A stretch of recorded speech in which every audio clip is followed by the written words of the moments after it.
Nathaniel Walker knelt in the middle of a crowded market, tore a strip from his own shirt, and pressed it against the mouth of a child he had never met, while every man and woman around him stood still and watched. Nobody knelt with him. Nobody moved. A whole town looked at a dying boy in the summer dust and decided it wasn't their problem. Nate decided it was his. If this story already has your heart, subscribe, follow along to the very end, and drop a comment telling me what city you're watching from. I want to see how far this story travels. The summer heat in Red Hollow came down like a verdict. It pressed on the canvas awnings over the market stalls, turned the packed dirt road the color of dry bone, and made every smell roasted corn horse sweat. Wood smoke, frying onions hit harder than it should have at 10 in the morning. Flies worked the meat counter. Children chased each other between the legs of adults who were too tired and too hot to chase them back. Wagon wheels groaned. Men haggled. Women compared cloth. It was an ordinary Tuesday in an ordinary summer. That was the thing about days like this one. They never announced themselves. Nathaniel Walker sat outside Gruber's food stall at a plank table with his daughter Lily eating beans and cornbread, and sliced smoked beef, the same thing they always ordered after selling horseshoes at the far end of the market. Nate ate the way he did everything, slowly, quietly, with his hat tipped down against the glare. He was 41 years old, and he looked every year of it a tall man worn smooth by weather and grief, the kind of man who didn't speak unless he had something worth saying. Lily was 10, and she never stopped talking. "Daddy, do you think Mrs. Gruber put something in the cornbread? Because it tastes different than ours, and I want to know the secret." "It's probably just butter," Nate said. "It's not just butter. Butter doesn't taste like that." "Eat your beans." "I'm eating my beans and talking. I can do both." Nate almost smiled. Almost. He picked up his coffee, drank, set it back down, and let his eyes do what they always did in a crowd move. It was a habit from his years as a Union scout. He didn't do it on purpose anymore. He just couldn't stop. That was how he saw the boy. He was small. 9, maybe 10, with bare feet, dark with trail dust, and clothes that had been washed so many times they were more gray than whatever color they'd started as. He moved along the edge of the bread stall, the way a dog moves near a table, not quite touching, not quite begging. Head low, body angled away, ready to run. His eyes were fixed on the ground, where a round piece of cornbread had fallen from someone's basket and landed in the dirt beside the stall leg. He reached for it. The merchant's cane came down on his hand before his fingers closed. The crack of it was sharp enough that Lily flinched and dropped her fork. The boy did not cry out. That was the thing Nate noticed first. No yelp, no tears. Just a sharp breath pulled in through the nose, controlled, like he had learned a long time ago that making noise only made it worse. He pulled his hand to his chest and took one step back. "Thief," the merchant said. His name was Prewitt. He ran the bread stall, and he was a heavy-set man with a red face and a voice that carried. "Caught yourself a thief, folks. 3rd time this week I've had to run this one off." A few people looked. A few people laughed. "Please, sir." The boy's voice was quiet. Quiet the way something gets when it has been forced down again and again until it barely exists. "I haven't eaten since yesterday. I saw it fall. It was on the ground. Bread on my ground is still my bread. Please. Boy like you only understands one language." Prewitt raised the cane again. "Then let him have the bread." Lily's voice came out of nowhere, high and clear, and carrying the absolute certainty of a child who has not yet learned that the world does not respond to reason. "It was already on the dirt. You weren't going to sell it." Nate put his hand on her arm. Not to stop her, just to let her know he was there. Prewitt turned and looked at Lily, the way men like him look at anyone who interrupts them, with the slow, cool assessment of a man deciding whether someone is worth his contempt. Then he turned back to the boy. "Silas Whitcomb's been looking for you," he said, loud, deliberate. Something happened to the boy's face. It was not a small thing. It was the total collapse of whatever fragile composure he had been holding together, replaced in an instant by a fear so complete and so physical that it seemed to change the temperature around him. His eyes went wide. His breath came fast.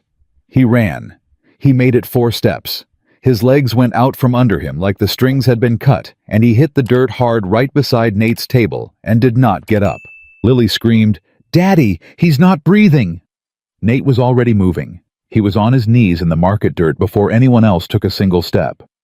He got one hand under the boy's head and tilted his chin up and put his cheek close to the boy's mouth and waited. There was breath, thin fast, too fast, but it was there. He pulled back the torn collar of the boy's shirt, and what he saw made his jaw tighten. Bruises. Not the bruises of a fall or a fight. Old ones yellowed at the edges and layered under newer ones, purple and swollen, pressed into the ribs and the small of the back and the tops of the shoulders. The kind of bruising that comes from repeated, deliberate, practiced contact. The kind a man makes on purpose. Nate looked up at the circle of people that had formed around them. A dozen faces. 20. More. Every one of them looking at the boy in the dirt and doing the same calculation and arriving at the same conclusion, which was that whatever was happening here was not their business. "Somebody get Doc Cole," Nate said. Nobody moved. "I said get the doctor. Walker." That was Prewitt from behind his stall. "That boy is Whitcomb's ward. You'd do better to leave him lay and let Mr. Whitcomb's men collect him. They've been through here twice already looking. He needs a doctor. He needs to go back where he belongs." Nate looked at Prewitt for a moment. Then he looked back at the boy. He tore a strip from the bottom of his own shirt, wet it from his water canteen, and pressed it to the boy's cracked lower lip where blood had dried. He tilted the canteen carefully, letting a thin stream of water run between the boy's lips.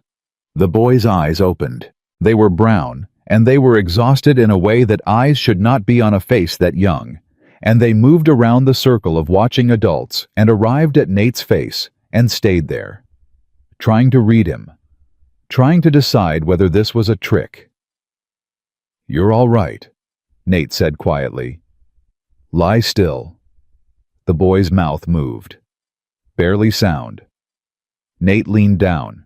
"Don't let him take me back." A whisper, cracked and dry as old leather and completely, utterly serious. "Please, sir, don't let him take me back." Nate did not answer right away. He put the canteen down.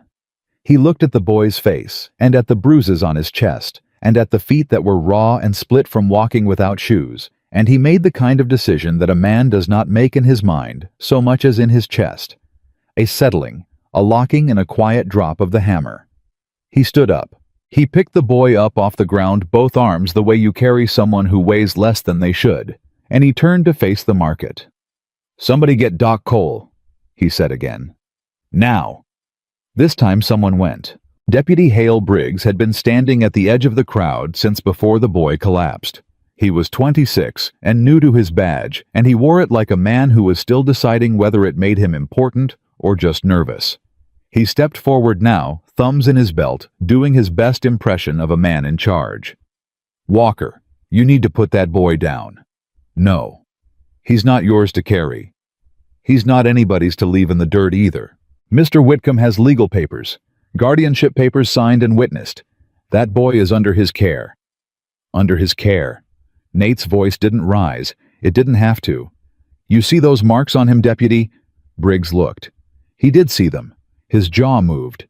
"Papers are papers," he said. "That's the law. The law and what's right aren't always the same thing," Nate said. "My wife taught me that. She was a school teacher. Smart woman." He shifted the boy in his arms. "I'm taking him to Dr. Cole. You want to arrest me for that, you're welcome to try." He walked. The crowd parted. Not because they were on his side. Nate was clear enough about that looking at the faces as he passed them. Some were embarrassed. Some were angry. Most were the particular kind of blank that people get when they have decided not to feel anything. They parted because a man carrying an unconscious child is a force of physics more than anything else. You just move. Lily walked beside him close enough that her shoulder pressed against his arm. "Daddy?" she said quietly. "I know. He's so light. I know, baby. How does a person get that light?" Nate didn't answer that one. He just walked. Dr. Henry Cole had been practicing medicine in Red Hollow for 19 years, and he had stopped being surprised by most things. He was surprised by the boy, not by the fever he'd seen fever before, not by the dehydration or the malnourishment, though both were severe. It was the wounds that made him set down his instruments and stand still for a moment with his hands at his sides, looking at what had been done with a systematic, controlled thoroughness that no accident produces. "How long has he been like this?" Cole asked. "I don't know," Nate said. "I found him in the market 20 minutes ago." Cole looked at him over his spectacles. "Found him? He fell." "He didn't fall into these." Cole gestured. "These are weeks old, some of them months, and there are new ones on top." He pulled a chair close to the bed and sat. "Son, can you hear me?" The boy's eyes were open. He was watching Cole the way a cornered animal watches, not hostile exactly, but prepared to be. "What's your name?" Cole asked. Silence. "I'm a doctor. I'm not going to hurt you." More silence. Then barely, "Sam." "Sam. All right, Sam. I'm going to help you. Can you tell me where it hurts most?" Sam looked at Nate. Nate gave him one small nod. "My back," Sam said. "And my hands. From the—" He stopped. "From what?" Another look at Nate. Nate stepped closer and sat on the edge of the bed, not touching, just present. "You can tell him," Nate said. "He's going to help you." "From the work," Sam said. "At the ranch, we carry stones, in the morning, before the sun is up until it goes down." His voice was flat and factual, the way a person speaks when they have long since run out of the energy to sound upset about something. "Mr. Whitcomb says building character takes hard work. He says the Lord appreciates a working child. He says—" Sam stopped. His hands pressed flat against the blanket. "I don't think he's right about what the Lord appreciates." The room was quiet. Cole made notes. He did not look up. Lily, sitting cross-legged on the floor in the corner, where Nate had told her to wait, said Sam. She said it softly, like a question. Sam looked at her. "My name is Lily." She held up a folded piece of cornbread she had carried from the market wrapped in her handkerchief. She set it on the floor beside her. She did not cross the room. She did not push it toward him. She just set it there within sight. "You don't have to eat it right now. It'll keep." Sam stared at it for a long time. Then he looked at the ceiling and didn't speak for a while, and Nate watched something work through the boy's face, not quite grief and not quite relief, but something that lived in the hard country between the two. Silas Whitcomb came to town the next morning. Nate heard about it before he saw it. Word traveled fast in Red Hollow. A man with Whitcomb's money moved through a town like a stone thrown in still water, and the ripples came back fast. By the time Nate led his horse from the livery, people were already talking. Whitcomb was at the sheriff's office. Whitcomb had papers. Whitcomb was calm. That last part was the part that people mentioned most. He was so calm about it. Silas Whitcomb was 53 years old. Silver-haired, impeccably pressed in a black coat, despite the summer heat, and he had the particular manner of a man who has never in his life been told no by anyone with the power to make it stick. He was polite. He was patient. He did not raise his voice. He stood outside the sheriff's office with his hat in his hands and spoke clearly and reasonably, and with evident sadness, about the troubled boy in his care, who had run away again and caused such an unfortunate scene in the market. "Poor child has a difficult history," Whitcomb said to the small crowd that had gathered. He said it with what sounded like genuine regret. "He's had no proper upbringing, no family, no guidance. We've done everything we can to provide structure and care. I'm afraid he sometimes acts out in ways that alarm people who don't know his situation." Someone in the crowd made a sympathetic sound. "He looked half dead," a woman near the back said. Whitcomb turned toward the voice with a slow, sad nod. "Ranch work is part of his rehabilitation. Idle hands are the devil's instrument, as Scripture tells us. We don't coddle these boys. We build them into men. Not everyone understands that approach." He paused. Mr. Walker means well, I'm sure. But he took a child under lawful guardianship without authorization. That's simply a fact. Sheriff Dowd was a stocky man of 50, with very little interest in complications. He found Nate at Gruber's stall that afternoon and delivered the message standing hat on, making clear he wasn't planning to stay. "Whitcomb's got papers, Nate. Signed by the territorial court 18 months ago. Guardianship of 14 boys, all placed out of the Randall County orphan rolls. You see the marks on that child. Cole filed a report. Whitcomb says it came from a fall down a hill. He said that. He did. And you believe that?" Dowd looked at him steadily. "What I believe doesn't change what the paper says. You've got 1 week. Return the boy voluntarily, or I come with a court order and there's nothing either of us can do about it." He reached up, adjusted his hat brim. "I'm telling you this as a courtesy, Nate. Because I respect you.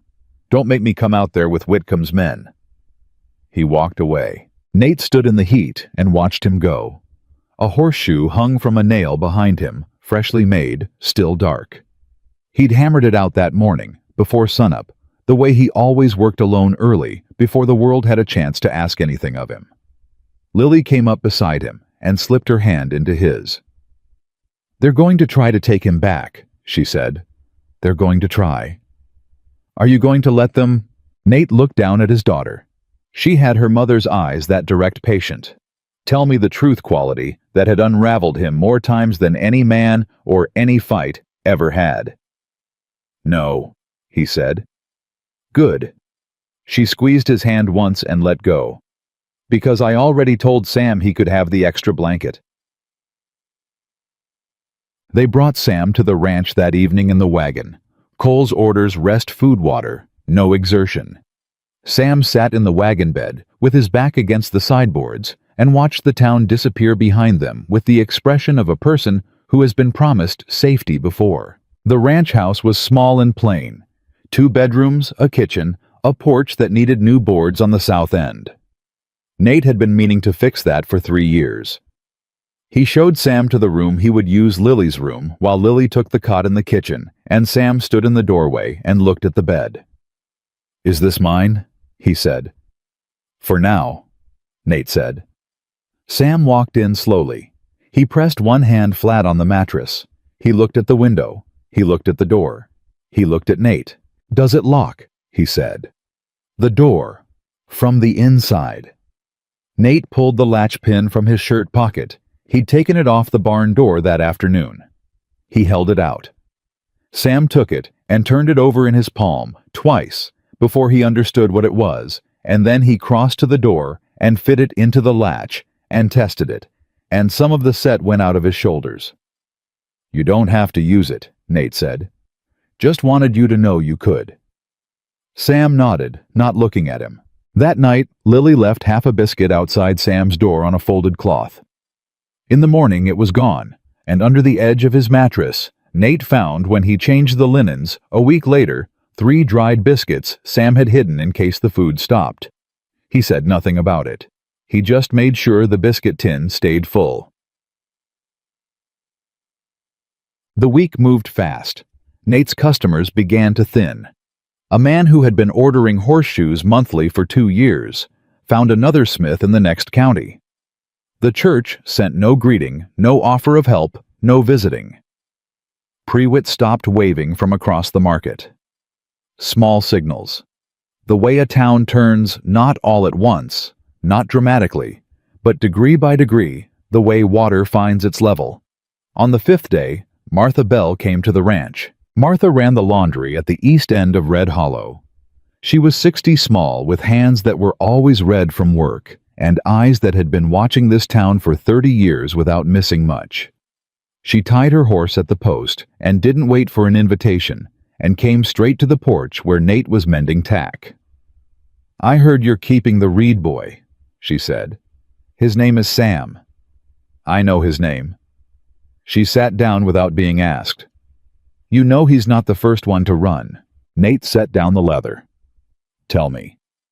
3 years ago, a girl came to my laundry, 12, maybe 13.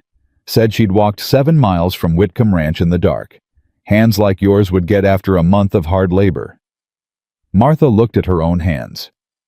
I fed her and gave her a coat and told her to sleep in the back room. In the morning, 2 of Whitcomb's men were at my door, said she was a runaway ward of the state and they were authorized to collect her. You gave her back. I gave her back.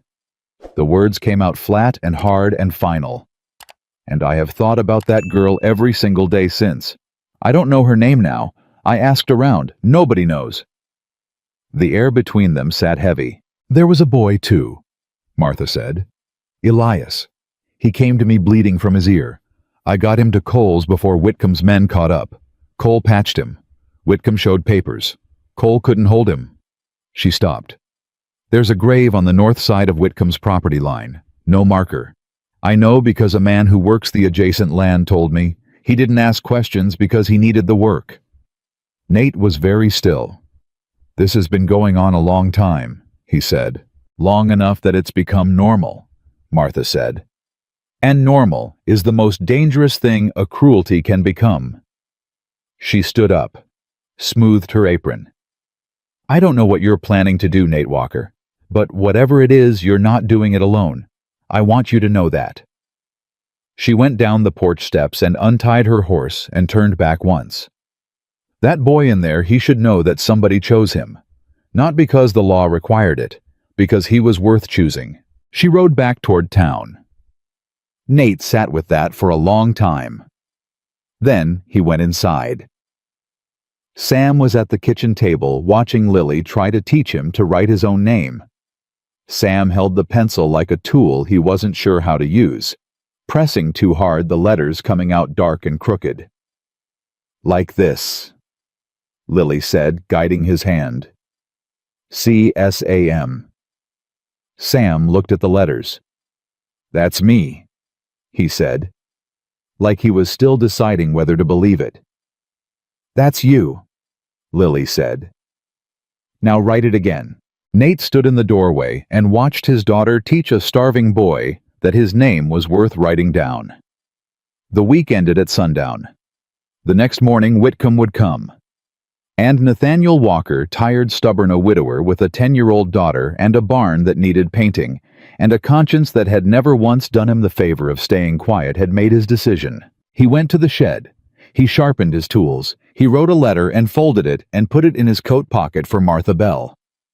Then he went back inside, made supper for 3, and sat at his own table in the summer dark, listening to a child laugh, for what sounded from the way it came out. Surprised, brief, a little broken at the edges, like maybe the first time in a very long time. Whatever came next, Nate thought this part was already true. This child had sat at his table and laughed. No paper Silas Whitcomb ever signed was going to make that untrue. Whitcomb did not come at sunrise. He came at noon when the sun was straight overhead, and there was no shadow to stand in, no shade to take comfort in. That was deliberate. Nate recognized it the way a former scout recognizes timing. Not accident, not convenience. A man who wanted to unsettle you chose the hour that made you feel most exposed. There were 4 of them. Whitcomb rode in front on a gray horse dressed the same as always, black coat, silver watch chain catching the light. Behind him came 2 ranch hands Nate didn't recognize, and Deputy Briggs, who kept his eyes somewhere between his horse's ears and the middle distance, a man working hard not to look at anything directly. Sam was inside. Nate had made sure of that. Lily was with him. Nate stood on the porch with his arms at his sides and waited. Whitcomb dismounted without hurry. He looped his reins over the post as though he owned it. He looked at the ranch, the barn, the fence line, the garden Nate's late wife had planted, and that Lily still kept with the patient, appraising eye of a man who was already calculating its worth. Nathaniel, he said. Warm, almost friendly. I appreciate you hearing me out. I haven't said a word yet, Nate said. No, Whitcomb smiled. I suppose you haven't. He came up to the base of the porch steps and stopped, which put him looking slightly up at Nate. And Nate noticed that even this small positional disadvantage didn't disturb him. A man very sure of his ground. I want you to understand, I hold no ill will. You saw a child in distress, and you acted on instinct. That speaks well of you. That child has marks on his back that are 6 weeks old. Nate said. Some of them are 2 months old. The doctor documented them. Ranch work is demanding. Boys fall. They roughhouse. They don't fall in the same pattern across the same bones more than a dozen times, Mr. Whitcomb. Whitcomb looked at him for a moment. Something behind his eyes made a small, calm adjustment, the way a card player adjusts when the hand isn't quite what he expected. I have guardianship papers, Whitcomb said, filed and signed by the territorial court. Samuel is legally under my care until he reaches the age of majority. Removing him from my custody, regardless of your intentions, is a criminal act. He paused. I'm here today as a courtesy, as a Christian. Give me the boy Nate. We'll say no more about it. No. The word sat in the summer air between them like a stone dropped in still water. Briggs shifted in his saddle. One of the ranch hands put his hand on his belt, not on his gun, but close. Whitcomb tilted his head very slightly, as though the word had made an interesting sound. I beg your pardon. I said no. Nate repeated. That boy told me what happens on your ranch. The doctor confirmed what his body shows. You are welcome to take your papers back to whatever judge signed them and explain the bruises. I'll be happy to have that conversation in a courtroom. You'll be in a cell before it comes to a courtroom. Maybe? Nate looked at him steadily. Sam stays here. Something shifted in Whitcomb's face. Not anger. Nate had expected anger, and he would have been more comfortable with anger. This was something cooler. A recalculation. A man looking at an obstacle and deciding what kind of tool to use on it. You have a daughter, Whitcomb said. The air went out of everything. Nate's voice, when it came, was very quiet. Say that again. I only mean, Whitcomb raised one hand, open, reasonable, that a man in your position, raising a child alone without a wife with limited income, a legal entanglement of this nature could be costly. In time, in money, in standing. He let it sit. Think of Lily Nate. Before you do something, you can't take back. Nate came down the porch steps. He came down them slowly, one at a time, and Whitcomb, to his credit, did not step back. But the ranch hand's hands did move, and Briggs finally looked up from the middle distance, and Nate stopped 2 feet from Whitcomb and looked at him in the way that a man who has spent years reading terrain and weather and the intentions of men he cannot fully see has learned to look. You just made a mistake, Nate said. I want you to know that I know exactly what you just said, and I will not forget it. He walked back up the steps. You have until Friday, Whitcomb said behind him. Easy, patient. The kind of patience that comes from never losing. Come back Friday, Nate said without turning around. I'll still say no. He went inside and closed the door. He stood in the kitchen for a full minute, not moving, hands flat on the table, listening to the sound of horses leaving. Then Lily came out of the bedroom doorway, and behind her Sam. Sam had heard. His face said it plain. He's not going to stop, Sam said. He never stops. He just waits. He waited out the Abels family for 2 months before he got Danny back. He waits and he talks to the judge, and he makes everybody think you're the problem. And then one morning, Sam's voice broke, and he pulled it back together. One morning, the men just come. Nate crossed the kitchen and pulled out a chair at the table and sat, and he said, Sit down, Sam, both of you. They sat. Tell me everything, Nate said. From the beginning. Everything you saw on that ranch, everything you heard, every name you remember. I need all of it. Sam looked at the table. If I tell, he said slowly, and nothing happens, if the judge believes him again, it'll be worse than before. For me and for the others still there. How many others? Sam's jaw worked. When I left, there were 9. Lily made a small involuntary sound. 9 boys, Nate said. 8 boys and a girl. Clara. She doesn't talk much anymore. She used to. Whitcomb doesn't like it when the girls talk. Sam pressed his palms flat on the table, exactly the way Nate had a gesture he must have picked up without knowing it. If I tell you, and it doesn't work, Clara gets worse. Danny gets worse. All of them. Then we make sure it works, Nate said. How? How? Nate was quiet for a moment. I don't know yet. But I know this much: the truth said out loud in front of the right people is harder to bury than a truth kept quiet. And I know Martha Bell is ready to speak. And I know Dr. Cole has a report. He looked at Sam. You'd be one more voice. And yours is the one that matters most. Sam stared at the table for a long time. Then he said, Whitcomb told us nobody would believe us. He said it every Sunday at supper. He said judges believe men who pay their taxes and go to church, not children who come from nothing. He might be right about some judges, Nate said. He's not right about all of them, and he's not right about all people. He was right about this town, Sam said, and there was nothing bitter in it, just exhausted and factual, a child who had run the math and arrived at a number he didn't like. They all watched me in that market. Every single one of them watched. Lily said very quietly, My daddy didn't. Sam looked at her. Then he looked at Nate. He didn't say anything after that, but something in the quality of his silence changed. He told Nate everything. It took 2 hours. Nate did not interrupt. He listened the way he had been trained to listen in the field, completely, without filling the silences, without flinching at the details. He let Sam say all of it. The pre-dawn wake-up bells, the stone clearing, the breaking of ground, the fence building, the absence of school, the locked barn at night, the punishment ledger. Whitcomb kept the food withheld as correction. The boy named Marcus, who had a cough for 3 weeks, that nobody treated the Sunday sermons about gratitude and discipline, and the spiritual value of hard labor, and the unmarked corner of the north field, where Sam had once seen 2 of Whitcomb's men carrying something in the dark. He stopped at that last part. I don't know for certain, Sam said. I know, Nate said. You've said enough. That night, Nate sat at the kitchen table after both children were asleep and wrote 2 letters. One was to the territorial marshal's office in Fort Hays. One was to a judge he had met once 3 years ago at his wife's funeral, a man from the next county who had shaken Nate's hand and said, Your wife taught my grandson to read. If you ever need anything. Nate had never called in that offer.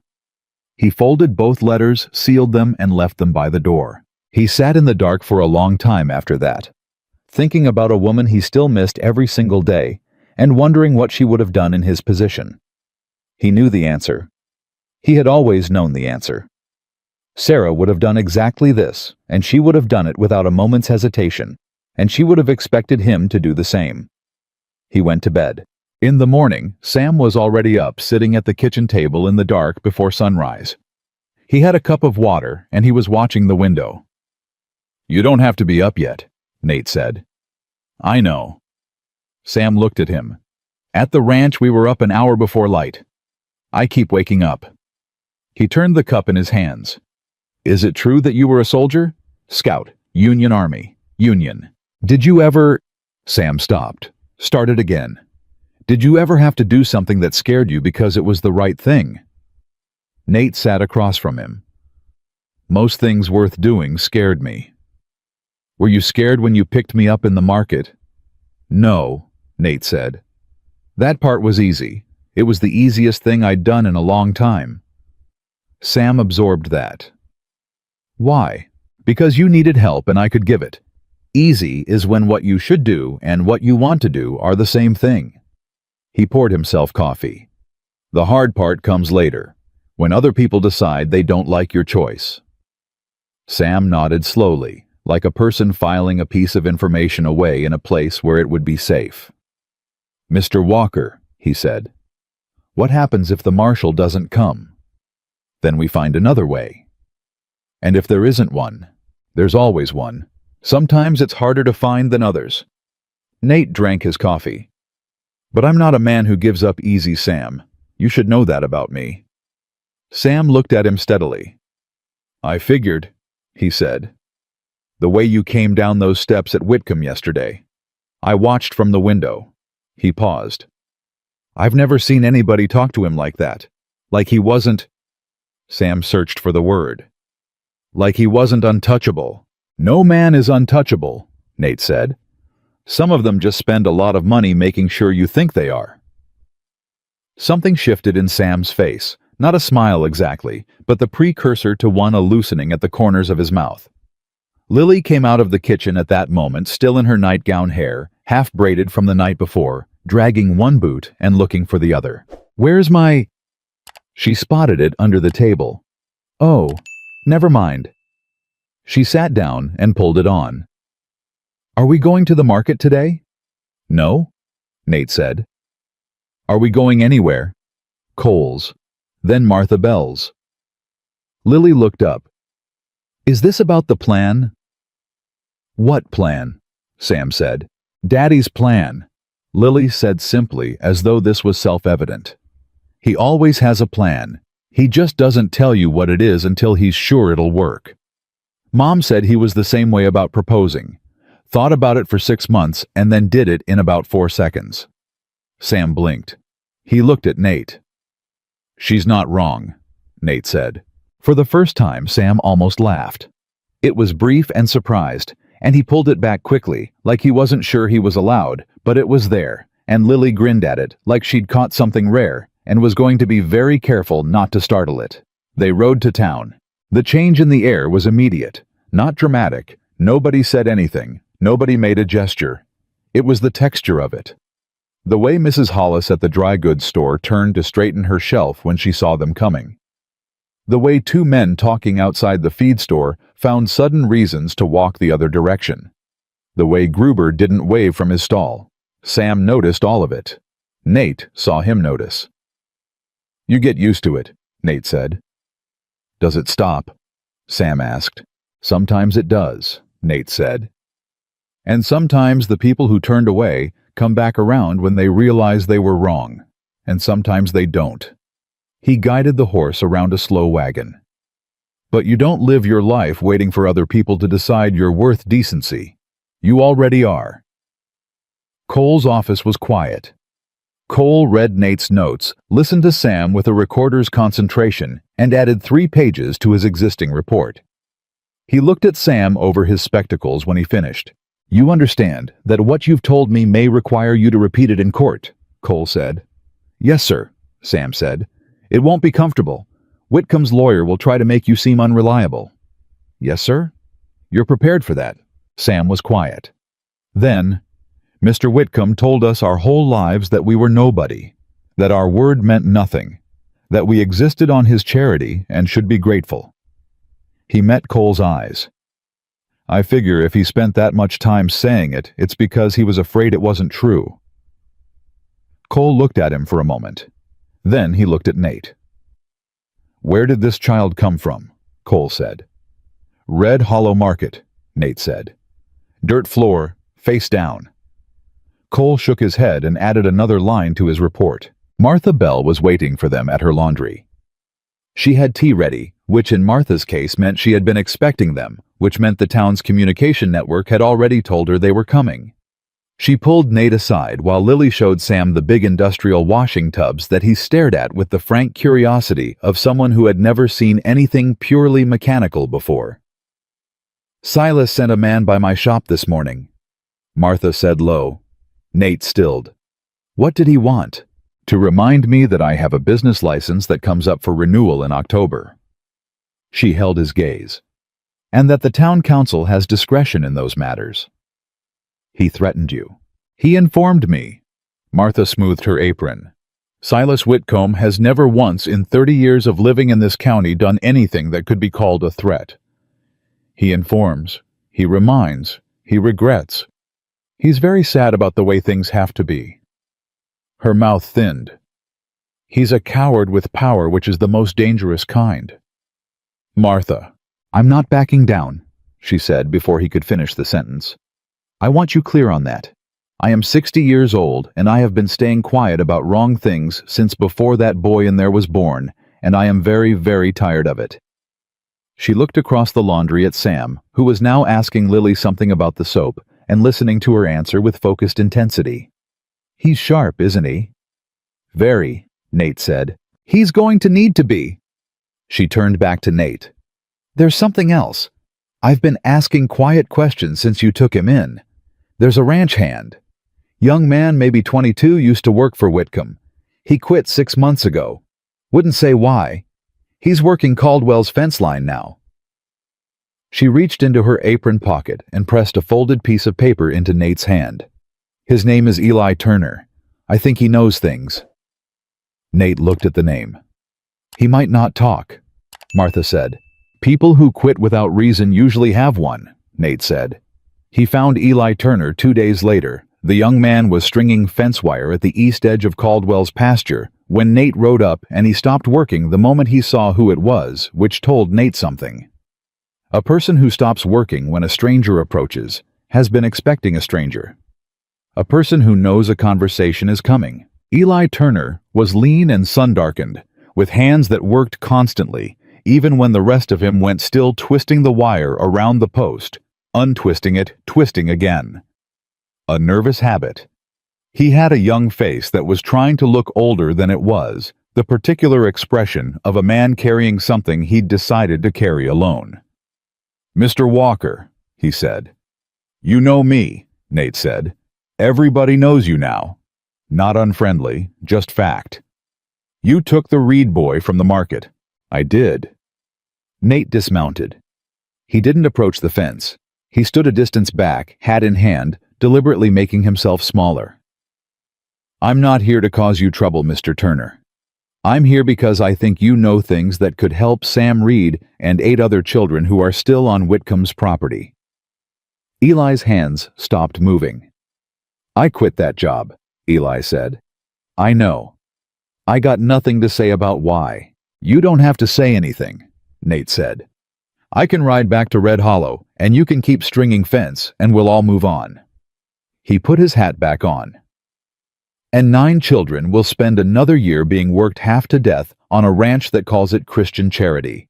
And when one of them gets too sick to work, they'll get put in the ground in the north corner of the property where nobody asks questions. And that'll keep happening until somebody says something." Eli Turner turned away from the fence and looked out at the pasture. His jaw worked. "How's the boy?" he said. "Sam." "He hides food under his mattress," Nate said. "He still wakes up before dawn because his body doesn't know it's allowed to sleep. He's learning to write his name. Yesterday he laughed at something my daughter said, and it sounded like a man who'd forgotten laughing was something he was allowed to do." Eli pressed his hand over his eyes for a moment. "I saw things on that ranch," he said. "Things I should have reported. I didn't because Whitcomb holds paper on my family's property, my mother's house. He bought the debt when the bank sold it, and he's been holding it over us for 3 years. He dropped his hand. "I'm not a bad man, Mr. Walker." "I know you're not," Nate said. "I just—" Eli's voice cracked at the edge, and he muscled it flat.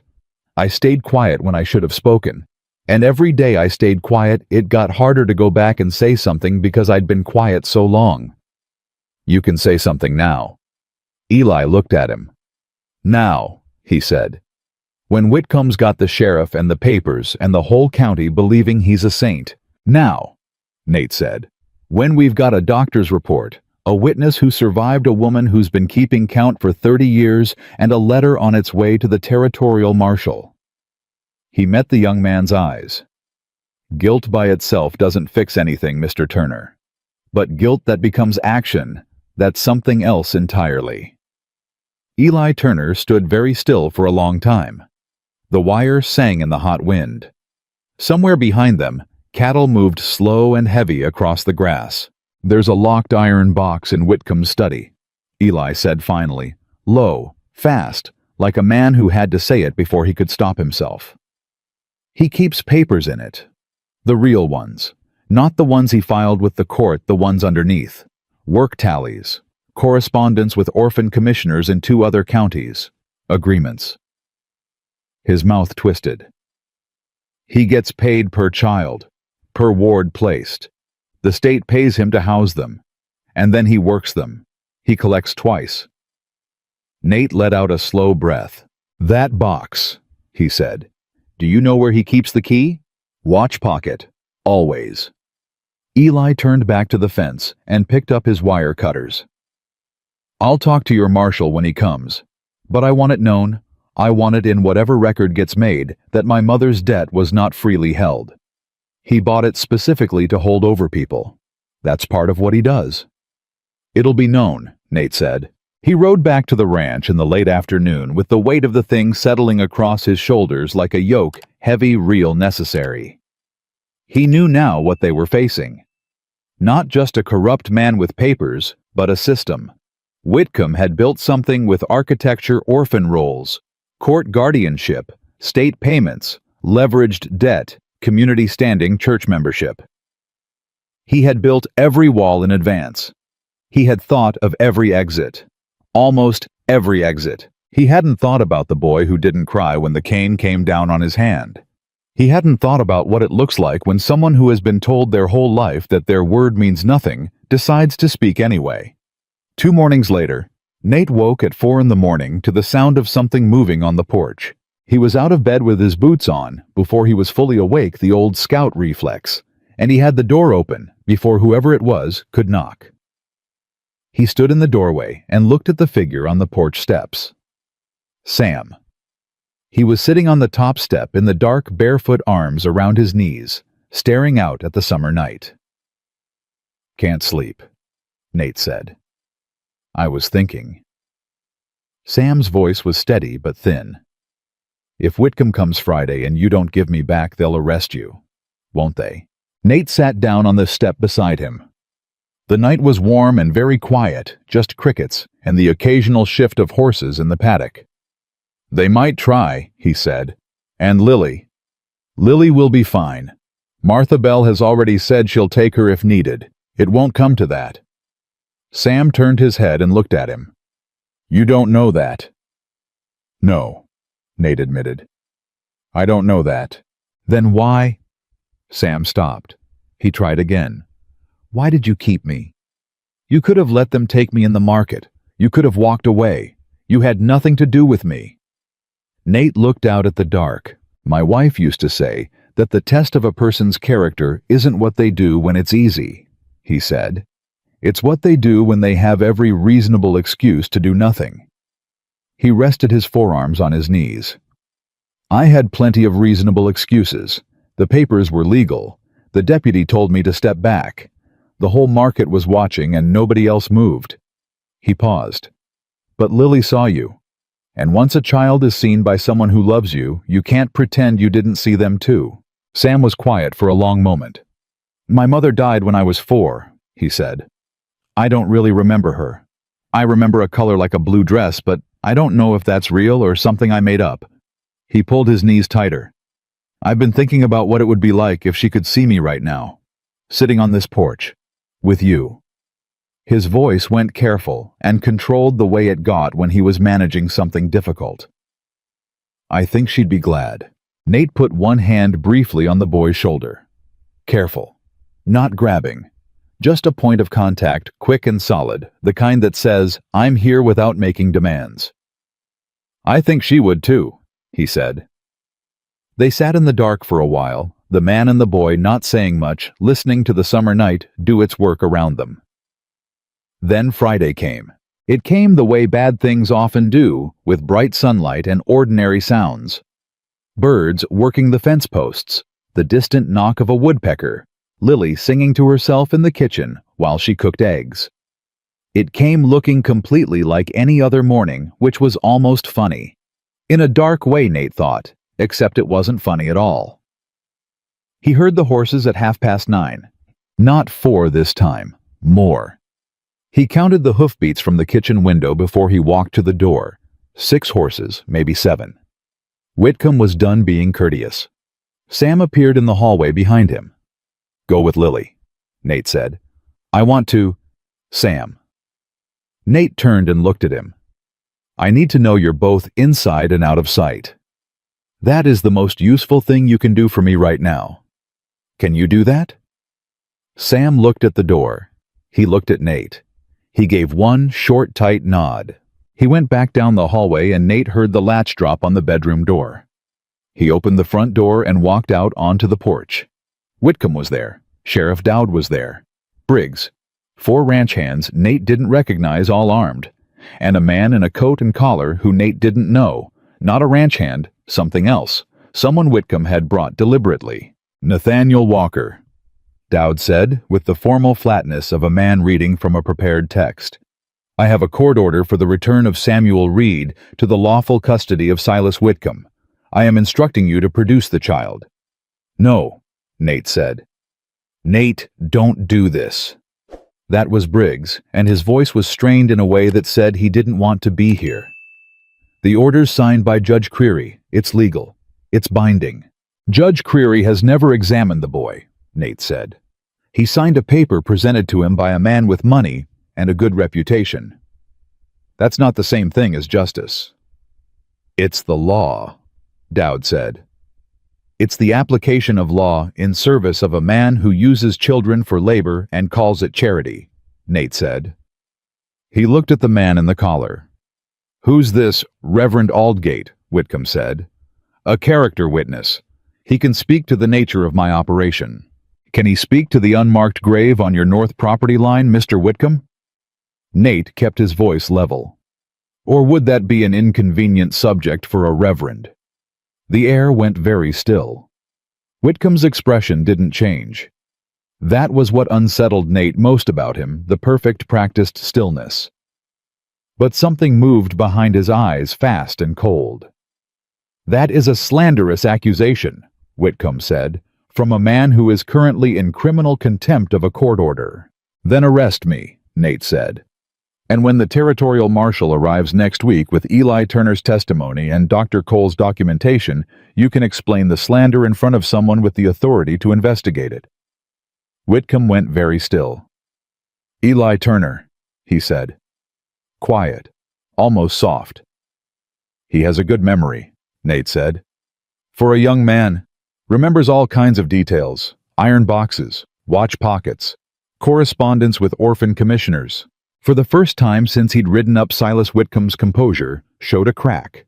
It was small, a tightening at the jaw, a breath held, and released the silver watch chain shifting as his chest moved, but it was there, and every man on that porch saw it. You have no idea, Whitcomb said, and his voice had changed register, the courtesy stripped back one layer, what you have involved yourself in. I picked up a child from a market floor, Nate said. I've been clear about that from the start. He looked at Dowd. Sheriff, this man knows there's a witness. He knows there's documentation. If you execute that court order today, you will have the territorial marshal examining every decision you have made in the handling of this case. Think carefully about which side of this you want to be standing on when that happens. Dowd looked at Whitcomb. Whitcomb looked at Dowd. Something passed between them. The unspoken weight of money and favors, and the particular silence of a man deciding whether a thing was still worth the price. We'll return to the judge, Whitcomb said finally, with the measured tone of a man retreating to a position rather than losing one. This is not concluded, Walker. I know, Nate said. I'll be here. They turned their horses. All of them.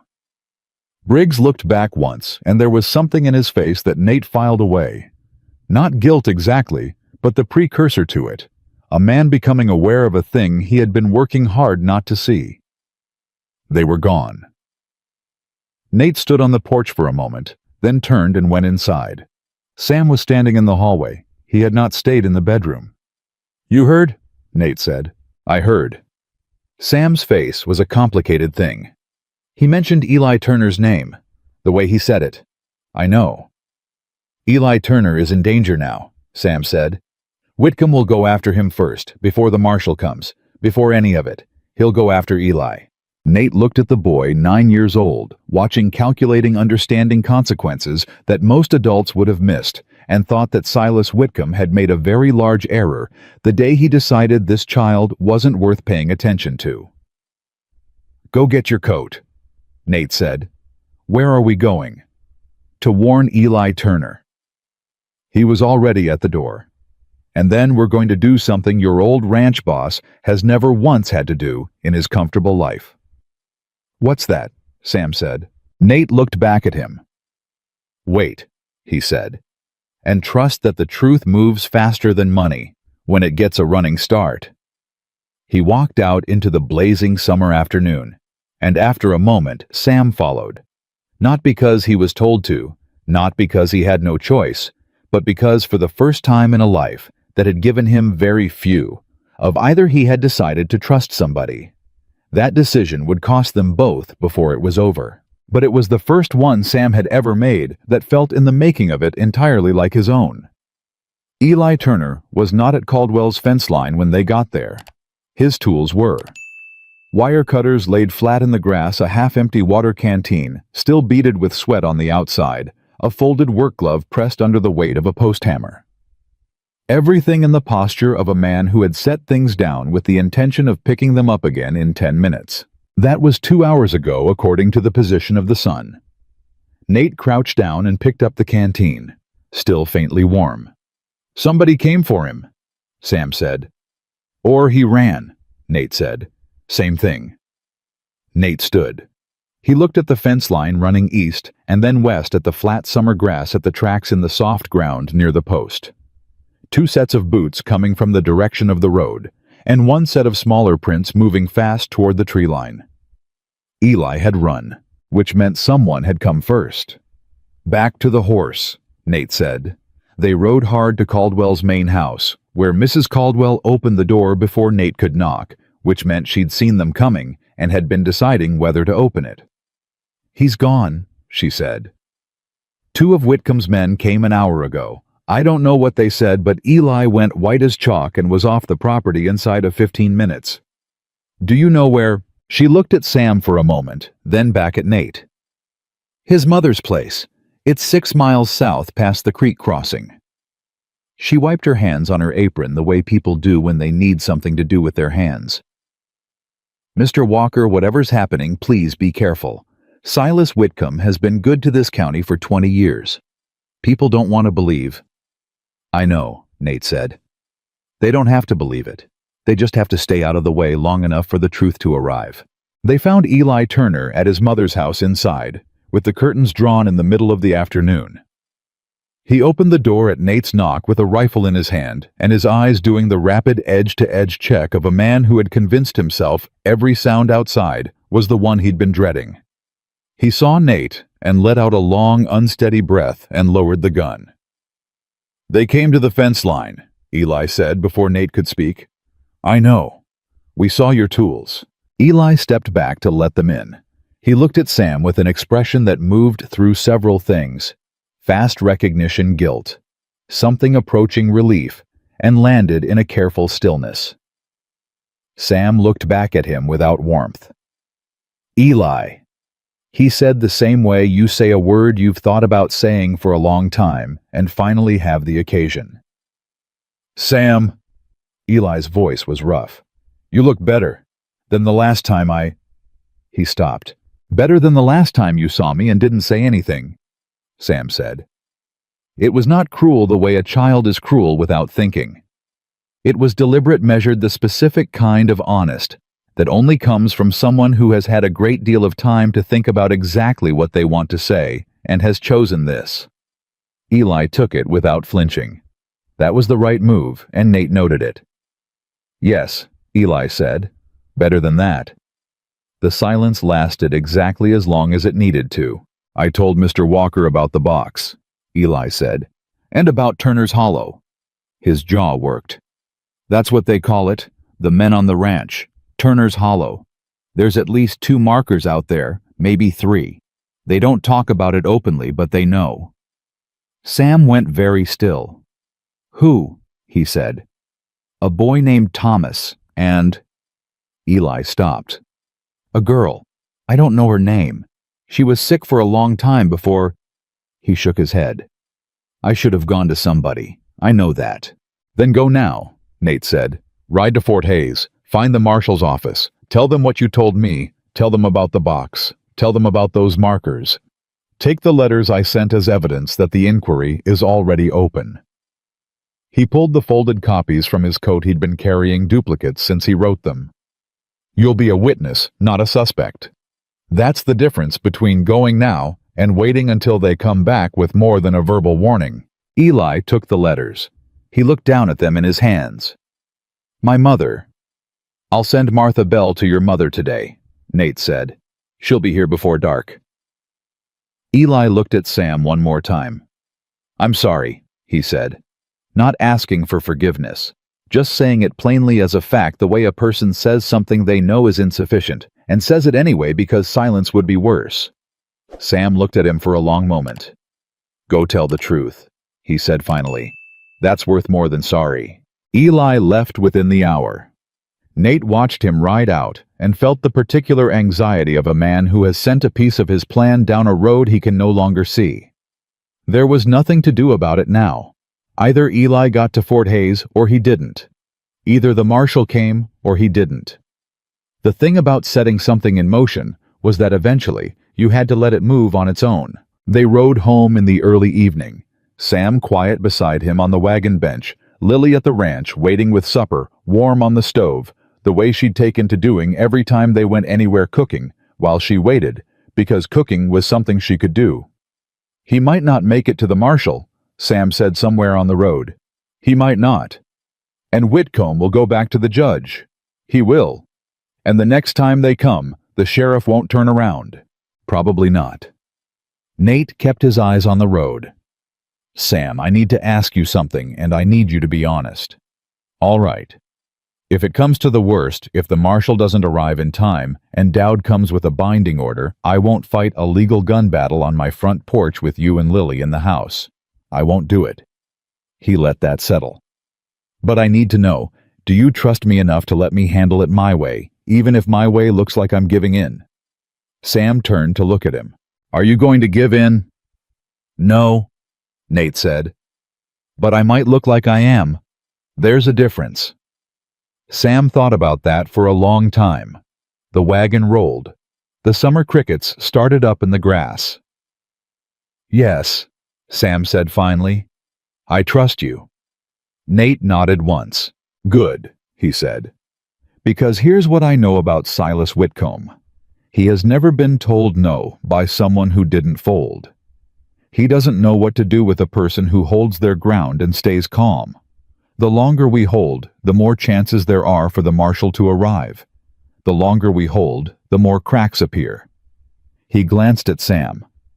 "Men like him rely on the fear going one direction. When it starts going both directions, everything changes." Sam was quiet for a moment. "He's afraid," Sam said, not as a question. "He's afraid," Nate confirmed. "He's been afraid since the moment I mentioned Eli Turner's name. That's when you know something real is there, when a man that controlled flinches."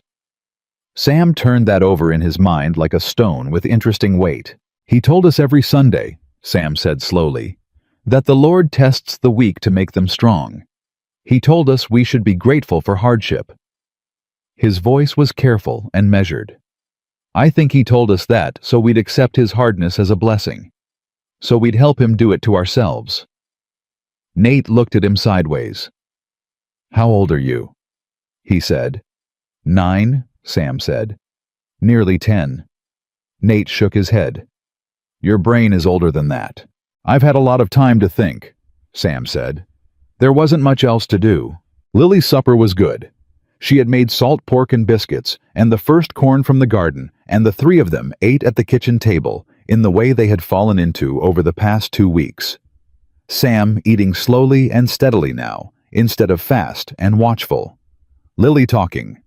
Nate listening the ordinary commerce of a household that had adjusted itself around a new person the way a body heals around a wound and makes it part of itself. After supper, Sam helped Lily wash the plates. He had started doing that 3 days ago without being asked, and he did it with the focused care of someone who wanted to be useful in a way that was clean and small and unambiguous. "Eli will make it," Lily said, drying a plate. "How do you know?" Sam said. "I don't," Lily said. "But I'm deciding he will. Daddy says the mind follows what you give it, so I'm giving mine good things to follow." Sam considered this. "Your daddy says a lot of things. Most of them turn out to be right," Lily said. She handed him the plate to stack. "Not all of them. He said the south porch boards would last another year, and they clearly won't. But about people things, he's usually right." Despite himself, Sam smiled, small and real. 2 days passed. No Marshall, no Eli, no word from Fort Hays. Whitcomb did not come either, which was almost worse than if he had. The absence of him had a pressure to it. Nate knew this kind of waiting. He'd done it in the war, lying in tall grass, watching a position, knowing the strike was coming, and not knowing from which angle. The not knowing was the weapon. The waiting was the work. On the third day, Martha Bell came with news that landed like a stone through glass. "Judge Creary signed a new order this morning," she said at the kitchen table, hands wrapped around a coffee cup she wasn't drinking. "Not just custody, criminal charge, theft of a ward." She looked at Nate. "If they serve it, they can take you off the property in irons." "How long before they serve it?" "Milton from the court office told me they were writing out today." She set the cup down. "That means this afternoon." Lily looked at her father. Sam looked at him. Nate looked at the clock on the mantel. 11 in the morning. "Martha," he said, "I need you to take Lily to your place." "Daddy," Lily started. "Not a discussion," Nate said. "This isn't the kind of moment that benefits from arguments, Lily. I need to know where you are, and I need to know you're safe. Those are the two requirements." Lily pressed her lips together in the expression she had inherited completely from her mother, the one that said she disagreed entirely, but understood that now was not the time. "Fine," she said, "but I'm coming back." "When it's over," Nate said. "Yes." She went and packed a bag fast, and without drama, the way she did things when she was working hard at being brave. She kissed Nate on the cheek on her way out, and then she stopped at the doorway and looked back at Sam. "Don't do anything stupid," she said. "I won't," Sam said. "Daddy does sometimes if nobody's watching him." "Lily," Nate said. She went. The house was suddenly very quiet. Sam stood in the kitchen and looked at Nate and said, "What do we do?" "We wait," Nate said. "And while we wait, we make sure everything that needs to be in order is in order." He moved to the desk at the back of the room and pulled out paper. "I'm writing down everything you told me in your words. Everything Sam Reed of Red Hollow, Texas told Nathaniel Walker about Whitcomb Ranch. Dated, witnessed by Cole, when we can get to him. Even if they arrest me today, that paper exists." "And if they take me?" Nate looked up from the desk. "They won't," he said. "But if something goes wrong, if the very worst happens, and I am not in a position to stop it, you know Martha Bell's address. You know Cole's office. You know Eli went to Fort Hays, and you know his name and what he carries. You are not alone in this, Sam, even if it looks that way." He held the boy's eyes. "You understand me?" Sam nodded. "Say it," Nate said. "I'm not alone," Sam said. "Even if it looks that way." "Good." Nate turned back to the paper. "Now sit down and help me get the dates right." They worked for an hour. Sam's memory was extraordinary. Not just the events, but the sequences, the names, the specific words Whitcomb used at Sunday supper, the ledger entries he'd seen over a man's shoulder, the layout of the property, the location of the iron box in the study. Nate wrote it all down, and his hand cramped twice, and he kept writing. At 1:30, they heard horses. Not 4 this time. Nate counted before he got to the door. 8. He folded the papers and put them in the flour tin behind the stove, where the deputy would need a specific reason to look. Then he went to the door. Whitcomb was there, but he was not in front this time. Dowd was in front with Briggs beside him and the court order already in his hand, unfolded official. Whitcomb sat his gray horse 2 lengths back with the patience of a man who had already won and was simply attending the formality. The ranch hands were spread wide. 2 of them went to the east side of the barn without being told, which told Nate they had orders they hadn't arrived needing to announce. "Nate?" Dowd came up to the porch steps. He had the look of a man with a headache he'd had for 3 days. "I'm executing a lawful court order, criminal charge Walker, not just the custody order. I can't turn around this time." "I understand," Nate said. Dowd blinked. That was not what he'd expected. "You'll cooperate. I'm not going to make you fight me on my own porch," Nate said. "I'll come with you peaceably, and I'll stand before whatever judge you take me to, and I'll say everything I've said." He looked past Dowd at Whitcomb. "Every word of it, in public on the record." Whitcomb moved his horse forward. "And the boy," The boy stays here, Nate said. Walker. He stays here until a court with the full testimony in front of it makes a decision about where he belongs. That is my position. You can arrest me, and he's still here because you have no lawful authority over him the moment you question the circumstances of the original guardianship order, which I intend to question extensively. Whitcomb looked at Dowd. Something passed between them. Dowd turned away from Nate toward the barn. Search the property, he said. Nate stepped forward. You got a search order. Dowd held up a second paper. He'd come prepared.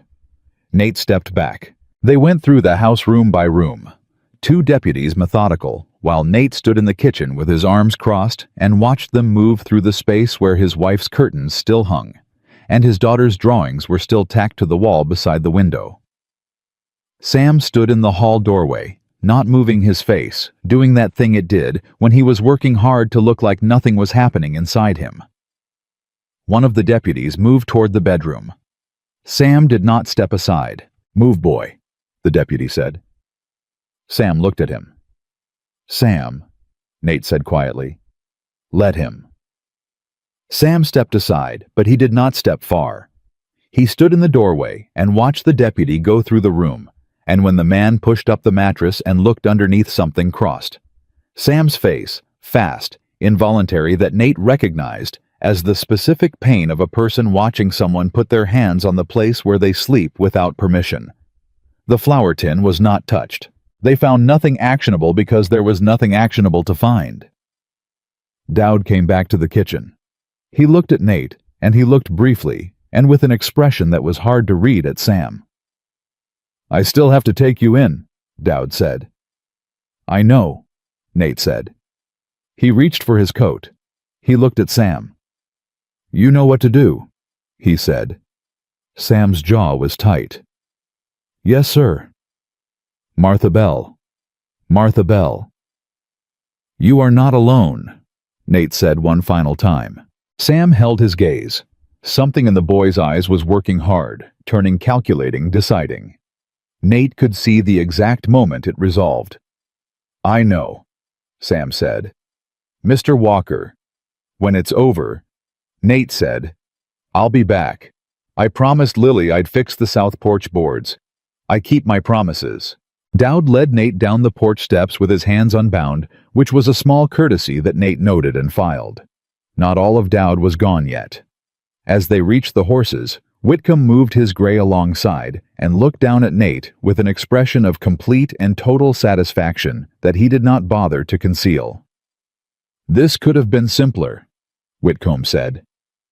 Simple isn't always right, Nate said. You have a child and a farm and nothing else, Whitcomb said. When this is done, you'll have a criminal record, and the county will have assigned your daughter a guardian. Nate stopped walking. He looked up at Whitcomb, and for one long moment said nothing at all, and the silence had a quality that made 2 of the ranch hands shift in their saddles. If you come near my daughter, Nate said with a quiet that was not calmness, but rather the thing underneath calmness, the thing that calmness is built over, there is no court order ever written that will be relevant to what happens next. That is not a threat, Mr. Whitcomb. It is a specific and accurate statement of fact. Whitcomb held his gaze. Dowd said, Let's go, Nate, and put a hand on his arm, not roughly, and they rode. Behind them, Nate heard the barn door pulled open and the rough sounds of Whitcomb's men going through it, and then lower, sharper, the unmistakable scrape and crack of something catching. He turned in the saddle. Smoke. Thin at first, curling from the upper vent of the barn, the summer dry wood taking the flame fast and hungry. My barn, Nate said. Flat. An accident, Whitcomb said, pulling his horse up beside Dowd. The men were searching, and a lantern must have. That barn has no lanterns, Nate said. It's the middle of the afternoon. Dowd stared at the smoke. His jaw set hard. He looked at Whitcomb. And Whitcomb looked back at him with that patient, absolutely settled expression that said, What are you going to do about it? Dowd did nothing. Inside the house, Sam stood at the kitchen window and watched the barn begin to burn. And then he made a decision. It was not the right decision. He would know that later. But it came from a place that was so old and so trained into him that it moved before his mind could stop it. The specific bone-deep instinct of a child who has spent years being told that his presence costs other people, that his existence is a burden, that the only thing he has to offer is to remove himself from the equation when the math gets too hard. He went out the back door. He moved around the side of the house and came out at the front where Dowd's horse was still there, and Whitcomb was still watching the barn burn, and the ranch hands were standing loose and easy, the way men do when they are satisfied with how a morning has gone. "Stop!" Sam's voice cracked across the yard like a rifle shot. Every head turned. Sam stood in the dirt between the house and the horses barefoot, both hands visible chin up. "Stop the fire," he said. "I'll go with you. I'll go back. Just stop the fire." Whitcomb's face went through the most honest expression Nate had seen on it. Surprise, then relief, then that cool, settling satisfaction. "Well," Whitcomb said, "there we are." He looked at one of his ranch hands. "Put it out." The man looked uncertain. "Sir, it's—" "Put out the fire," Whitcomb said again, patient and final. Sam took one step toward Whitcomb's horse. Nate was off his horse before anyone saw him move. He crossed the distance between them in seconds, not running something faster, than running the compressed, purposeful movement of a man with a single aim, and his hand closed on Sam's shoulder, and he turned the boy and pulled him back and put himself between Sam and Whitcomb in one continuous motion that put his back to Whitcomb's horse. Sam looked up at him. His face was wide open, all the careful control stripped back, just a child who had decided the only thing left to do was sacrifice himself, and was confused that someone had stopped him. Nate dropped to one knee in the dirt. He put both hands on the boy's shoulders, not hard, just solid grounding. "Look at me," he said. Sam looked at him. "I know what you just did," Nate said. "I know why you did it. And I need you to hear me right now, Samuel Reed." His voice was low and even. "You are not the cost of this fight. You are the reason we fight. There is a difference. And if you walk over to that man right now, you will be teaching every child still on that ranch that the only way out is to disappear. Is that what you want to teach them?" Sam's face cracked at the edges. "He's going to burn everything." "He can burn the barn," Nate said. "It's wood. I can build another one. He'll go after Eli. Eli is already a day ahead of him. He'll—" Sam stopped. His hands came up and pressed against Nate's arms, not pushing, just holding. "I keep thinking if I go back, everyone else stays safe. That's all I keep thinking." "I know," Nate said. "That's what he trained you to think. That's the most dangerous thing he ever put in you, the idea that your worth is measured by how much you can protect everyone else by making yourself smaller." He held the boy's eyes. "That's not kindness, Sam. That's not sacrifice. That's a cage he built inside you, so you'd put yourself back in the outside one." The yard was very quiet. The smoke was thinning. The ranch hand had thrown dirt on the fire, working fast, and the barn was scorched but standing. Whitcomb sat on his horse and looked down at Nate, still kneeling in the dirt with his hands on a 9-year-old boy's shoulders. "This is over, Walker," he said. "You're under arrest. The boy is my ward. There is nothing left to—" "Marshal's office, Red Hollow."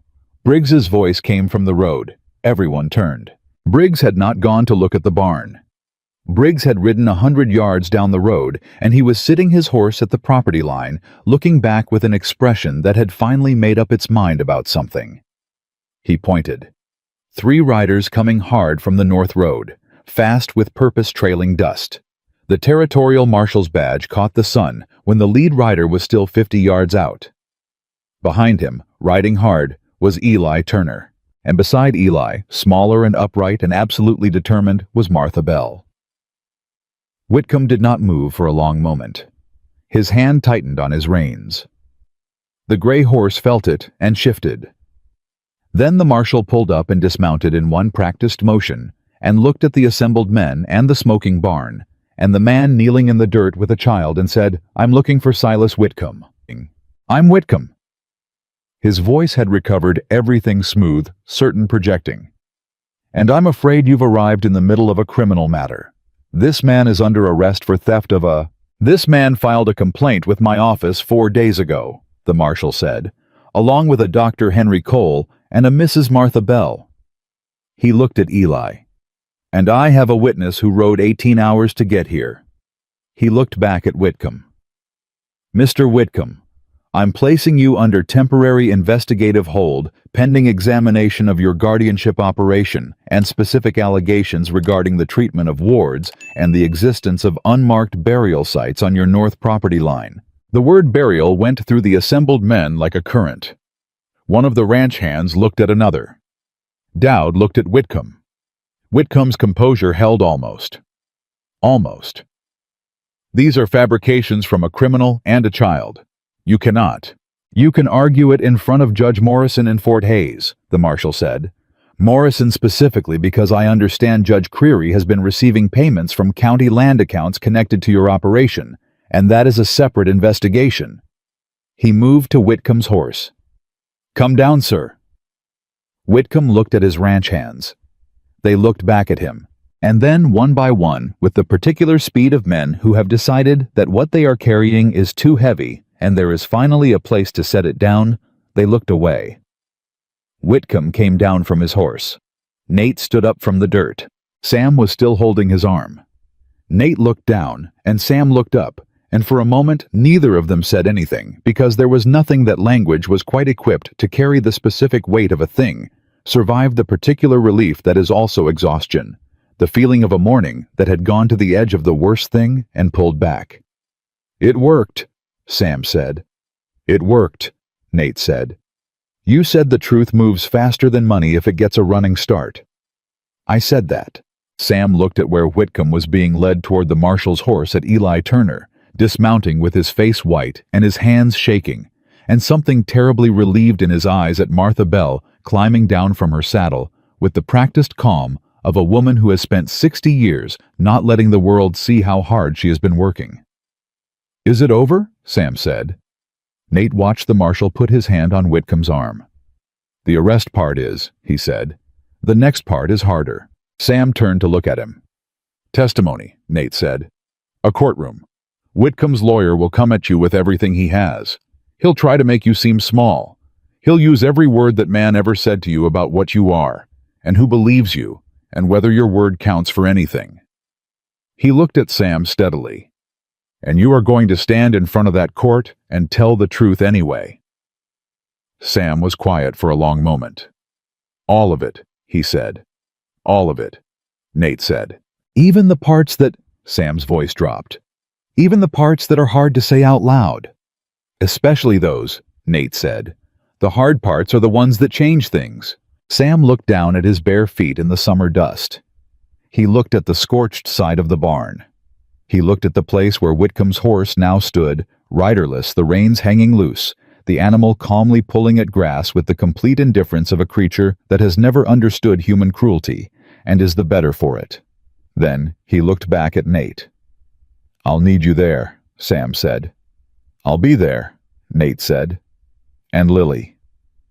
"Wouldn't keep her away if I tried." Sam took a breath. "Let it out." Something in the set of his face changed, not hardened exactly, but resolved the way a river changes when it finds the channel it was always meant to follow. "All right," he said. "Then I'll do it." Eli walked up to them. He stopped 2 feet away, and his hands were still trembling from the ride, and there was dried trail dust in his hair, and he looked at Sam with an expression that was carrying more than it could hold. "I made it," Eli said. "I see that," Sam said.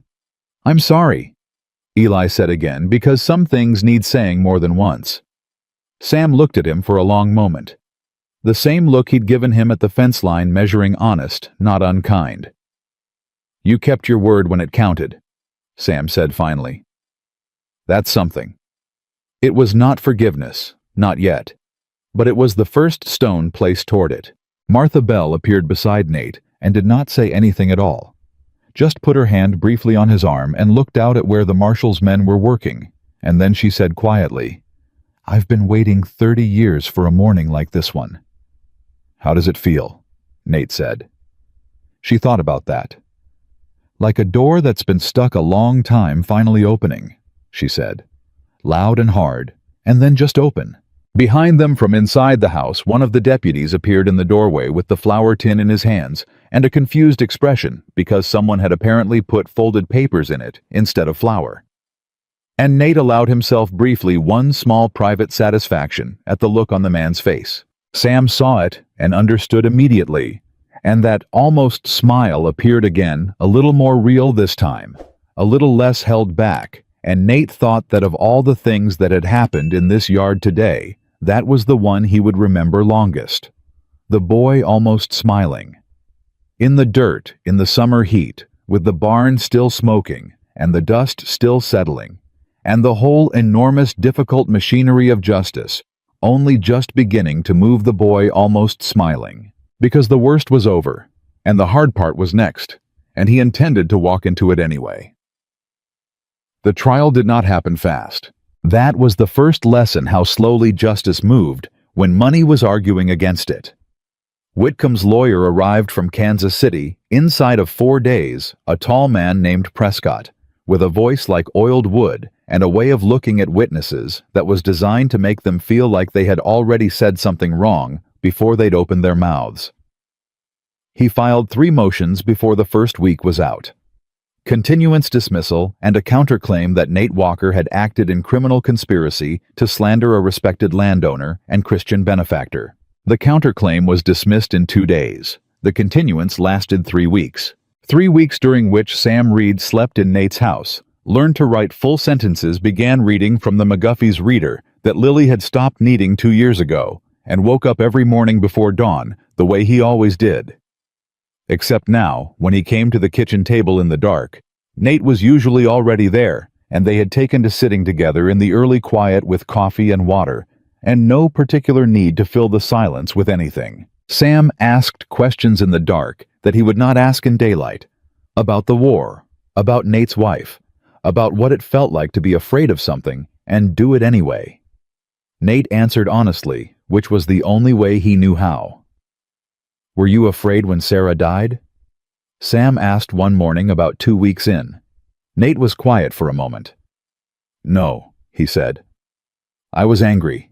Afraid came later when Lily looked at me and I realized I was all she had." "What did you do with the afraid?" "Got up," Nate said. "Made breakfast. Did the next thing that needed doing." Sam turned his cup in his hands. "Is that what we're doing now?" "The next thing." "That's all anything ever is," Nate said. Sam nodded slowly, the way he nodded when he was filing something away in the careful interior library he'd been building his whole life. Knowledge gathered not from books, but from watching, listening, surviving. The marshal's investigation moved faster than the trial. 2 deputies spent 4 days on Whitcomb's north property line with shovels, and what they found there required a separate set of charges that Prescott could not argue away with motions. The names were Thomas Avery, aged 11, and a girl listed in Whitcomb's own intake ledger only as Clara M., age 9, Randall County. Clara M. had no last name on record. She had been placed in Whitcomb's care 18 months ago, and there was no record of her after that date. When Cole read that report, he closed his office for the rest of the afternoon. When Martha Bell heard it, she sat down in the middle of her laundry and did not move for a long time. When Nate told Sam because Sam had to know, because it was his right to know, Sam went to the back of the barn and did not come out for an hour. Nate did not go after him. He stood at the barn door and waited. When Sam came back, his eyes were dry and his face was set, and he said, "I want to testify. Not just for me, for Thomas, for Clara. I want their names said out loud in a room full of people." "They'll be said," Nate promised. "I want Whitcomb to hear them," Sam said. "I want him to sit in that room and hear somebody say their names and know that the world knows what he did." "He'll hear them," Nate said. "Then I'm ready," Sam said. He was not entirely ready. No 9-year-old should be, and no 9-year-old could be, and Nate knew that the readiness Sam spoke of was not the absence of fear, but the decision to move through it, which was the only kind of readiness that ever counted for anything. The morning of the trial. Sam ate breakfast without speaking. Lily sat beside him and also did not speak, which was the most extraordinary thing Lily Walker had ever done in her life, and Nate looked at his daughter across the table with a gratitude that was too large for the moment, and so he just reached over and squeezed her hand once. They rode to Fort Hays in the wagon, the three of them with Martha Bell meeting them at the road, and Eli Turner already at the courthouse when they arrived, standing outside with his hands in his pockets and the look of a man who has spent 3 weeks deciding whether to run and has finally chosen not to. The courthouse was full. That surprised Nate. He had not expected the room to be full. But Red Hollow had sent people, some out of genuine conscience, some out of the particular appetite that people have for watching large structures fall. And Fort Hays had its own audience, and the press had got hold of the investigation into the orphan commissioner payments. And there were 2 men in the back row with notebooks who were not from anywhere local. Whitcomb sat at the defense table in his black coat, silver watch chain, same as always. His composure was intact. He looked like a man attending a business meeting mildly inconvenienced by the hour. Prescott opened for the defense with a 40-minute statement that managed to make Whitcomb sound like a misunderstood philanthropist being persecuted by an unstable widower and a runaway child with a history of dishonesty. He used the word troubled 11 times by Nate's count. He used the word ungrateful 7. Sam sat beside Nate at the prosecution's side and listened to all of it without moving. When it was over, he said very quietly, "He really believes he's the victim." "Some men do," Nate said. "It makes them more dangerous, not less." "Why?" "Because they fight harder. A man who knows he's wrong fights guilty. A man who thinks he's right fights certain." Nate glanced at him. "That's why the truth has to be clearer than his certainty." Sam squared his jaw. "It will be," he said. The prosecution called Dr. Cole first. Cole was precise, clinical, and devastatingly detailed. He referred to his written report and expanded on it verbally, and he used specific medical language that Prescott objected to twice, and the judge overruled twice, and by the time Cole was finished, the room had the quality of a held breath. 3 of the jurors were not looking at Whitcomb. One woman in the gallery had pressed both hands flat on her knees. Prescott cross-examined Cole for 20 minutes, attacking the interpretation of the injuries, questioning whether ranch work could explain the pattern. Cole looked at him over his spectacles and said, "The pattern of injury to Samuel Reed's posterior ribs and shoulder blades is consistent with repeated lateral strikes from an implement of approximately 2-inch diameter. It is not consistent with falling down hills. I have been a physician for 19 years. I know the difference." The room was very quiet. Then the prosecution called Eli Turner. Eli stood and walked to the witness stand, like a man walking to a place he has been both dreading and needing to reach. He sat down and looked at the room, and then he looked at Sam, and Sam gave him one small deliberate nod, not forgiveness, not absolution, but acknowledgement. "I see you.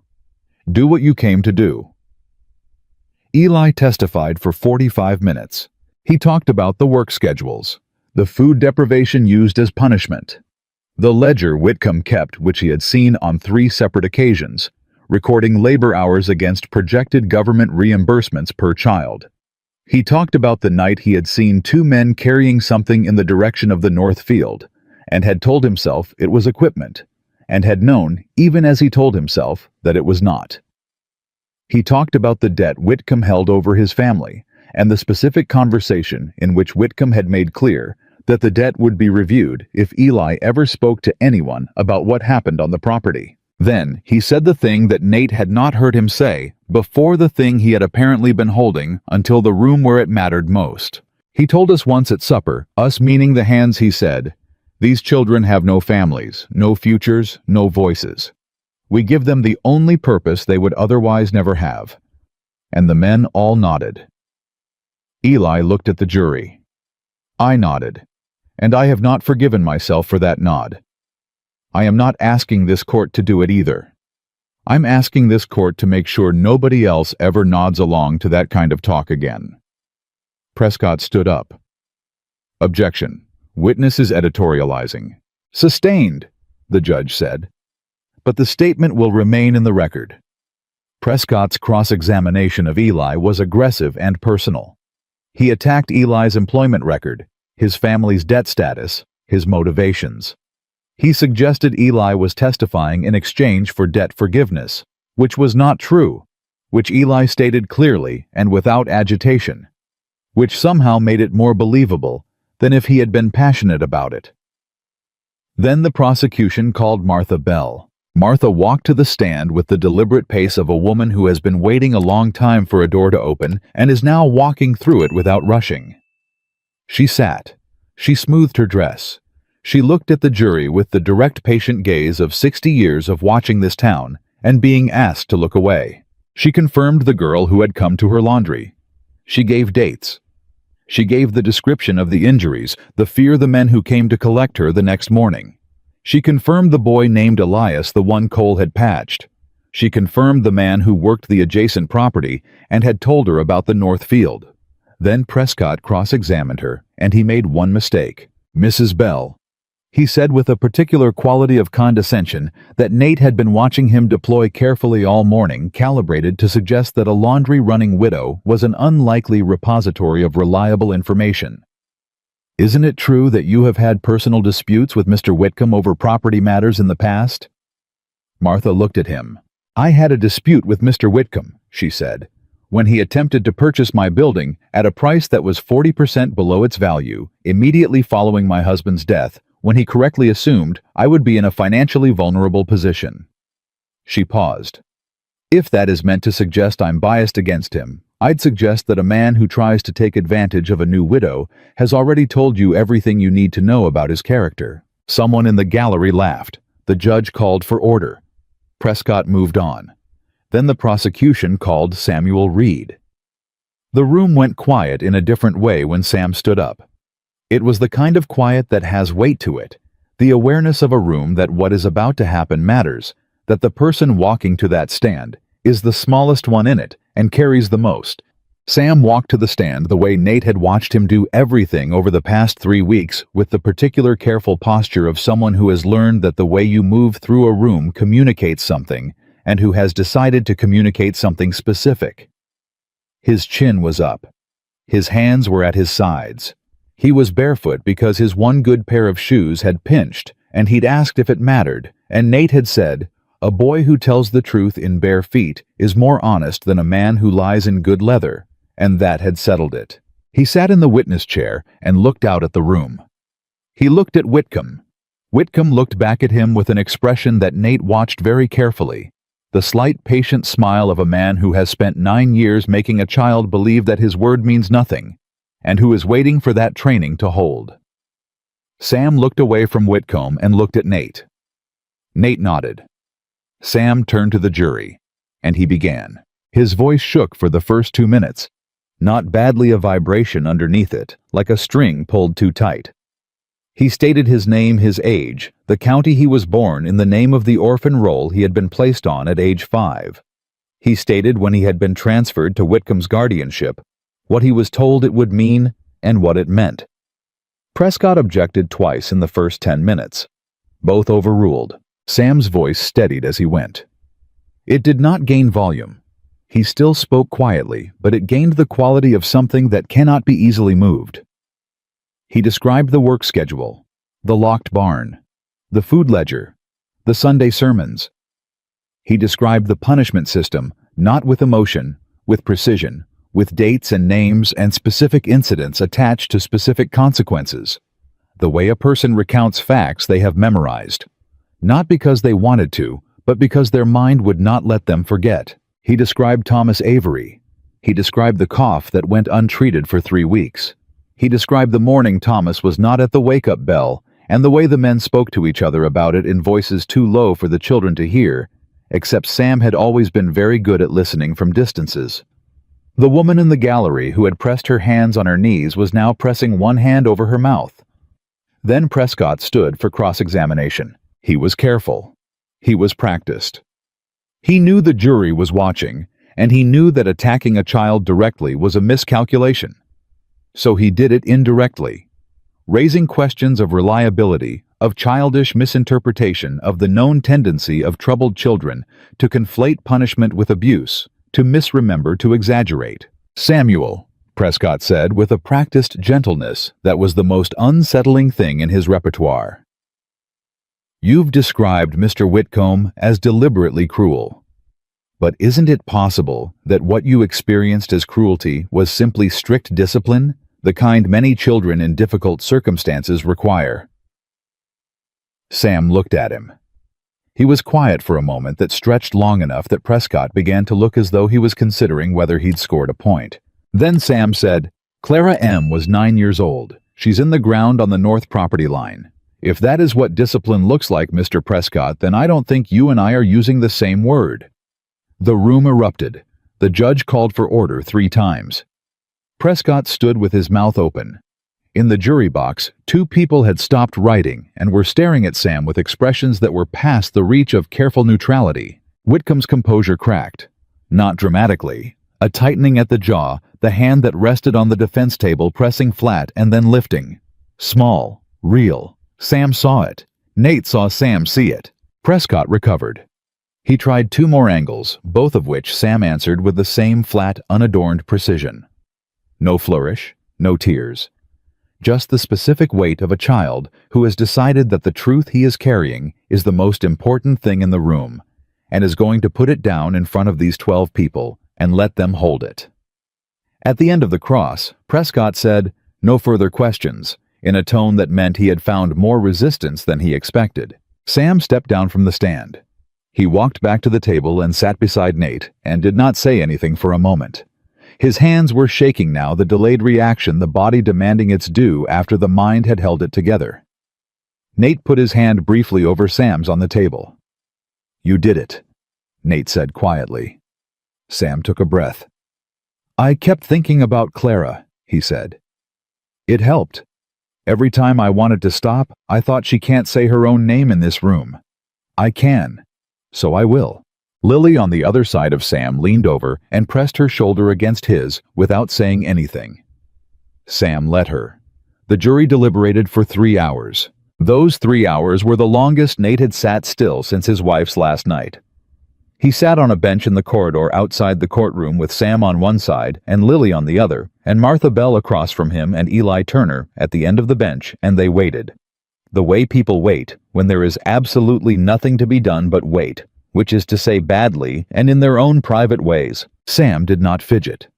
He sat with his hands flat on his knees and his eyes on the floor, and occasionally he would say something quietly to no one in particular, a name or a date or a fragment of what he had said on the stand, like he was reviewing it, checking it, making sure it had been real. Lily asked Martha 3 questions about the laundry business. Martha answered them in full detail because she understood that answering questions was a form of mercy in a corridor like this one. Eli Turner fell asleep, sitting up his head against the wall with the absolute unconsciousness of a body that has been running on insufficient rest for too long and has found the first moment its guard could come down. Nate sat and thought about his wife. He thought about the specific way she had looked at him on their wedding day, not with stars in her eyes, not the way girls in stories looked, but with that steady, honest, "I see exactly who you are, and I'm choosing it" quality that had unraveled him on the spot, and continued to for years afterward. He thought about what she would say if she could see this corridor, this bench, this child sitting beside him with his hands flat on his knees. He thought she would be proud. He thought she would probably also point out that the south porch boards were still not fixed. He almost smiled. The bailiff appeared at the corridor door. "Jury's back," he said. They all went in. The verdict was read by the foreman, a farmer from the west side of the county, a square-built man of few words who stood and delivered it with the particular straightforwardness of someone who has made a decision and has no interest in softening it. Guilty on all primary charges. The secondary charges, the commissioner payments, the fraudulent state filings, would be adjudicated separately in a federal proceeding. That case would take another 6 months and would produce sentences for 3 additional men, including 2 orphan commissioners who had taken payments for placements they never properly investigated. But that was later. Right now, the word guilty was in the room, and it was real, and it was on the record, and it had Sam's name and Thomas Avery's name and Clara M's name attached to it. Whitcomb stood and received it the same way he had received everything, with composure. But the watch chain had stopped moving. His hands were at his sides. And when he turned briefly before being let out, he looked across the room past his lawyer, past the gallery, and found Sam. Sam looked back at him. He did not look away. He did not drop his eyes. He sat in that chair in his bare feet and looked at the man who had spent years telling him his word meant nothing, and he held his gaze until Whitcomb was the one who looked away. That was the moment Nate exhaled. The room moved into its necessary chaos, voices movement, the pressmen writing fast, people in the gallery shifting and speaking. The judge called for order and then moved through the remaining procedural items, and Nate sat through all of it with the particular dazed quality of a man who has been holding enormous tension for so long that its release does not feel like relief yet, just absence. Then the judge said the words, "With respect to the petition for legal guardianship filed by Nathaniel Walker of Red Hollow, in light of the court's findings, and the removal of the existing fraudulent guardianship arrangement, this court grants the petition." He looked over his spectacles at Nate, then at Sam. "The record will reflect that Samuel Reed is hereafter under the lawful guardianship of Nathaniel Walker." The courtroom erupted again, but differently this time. Martha Bell made a sound that was not crying and was also not crying. Eli Turner put his face in his hands. Lily grabbed Sam's arm with both of hers. Sam sat very still. The judge waited for the noise to settle. Then he looked at Sam and said, "Son, this court has one final matter. What name would you like entered in the official record?" The room went quiet. Sam looked at Nate. Nate met his eyes and did not speak because this was not a question Nate could answer, and Sam knew that, and that was the right way for it to be. Sam looked back at the judge. "Samuel Reed Walker," he said. His voice was clear and steady, and it went to every corner of the room. The judge nodded. "So entered." He wrote it down. The scratch of the pen on the ledger was the loudest sound in the room. Lily's face had gone completely open, the particular expression of someone too full of feeling to organize it into any single thing, and she looked at Sam and said in a voice that was barely holding together, "Now you're really my brother." Sam looked at her. He looked at her for a long moment, at this girl who had left half a biscuit on a cloth without pushing it toward him, who had not stopped talking from the first moment he was conscious enough to hear it, who had taught him that his name was worth writing down. "I think I already was," he said. Nate stood up, and his knees were less steady than he would have admitted, and he looked at the two children who had arrived at this courtroom in the same wagon as something that had become, without a formal declaration, without a ceremony, without anything more than accumulated ordinary days, and kept promises, a family. Outside, the summer afternoon was still doing what summer afternoons did in this part of the country, pressing down with heat and light, and the smell of dust and dry grass and a wide sky going copper at the edges. Nothing about it announced itself as different from any other day. The horses at the post were indifferent. The street ran where it had always run. Sam came through the courthouse door and stood on the step and looked out at Red Hollow going about its business, and for a moment he was just a boy standing in the light with his bare feet on warm wood and everything ahead of him. "What happens now?" he said. "Now," Nate said, "we go home, and tomorrow we fix the south porch boards." Sam looked at him. "And after that?"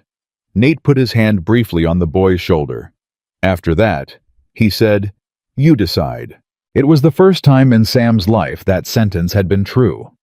He let it be true for a moment, stood in the summer light and let it sit in him, the way something new sits in a space that has been empty a long time, unfamiliar and real and entirely his own. Then he said, "Can I help with the porch boards?" "Be glad of it," Nate said. They walked down the courthouse steps together, the three of them, into the ordinary afternoon that had become, without quite announcing it, the first day of something new. They fixed the south porch boards the next morning. Sam held the nails, and Nate swung the hammer, and Lily brought out 2 cups of water, and sat on the steps and supervised, which in Lily's case meant she offered opinions on the spacing that were approximately 40% correct and 100% confident.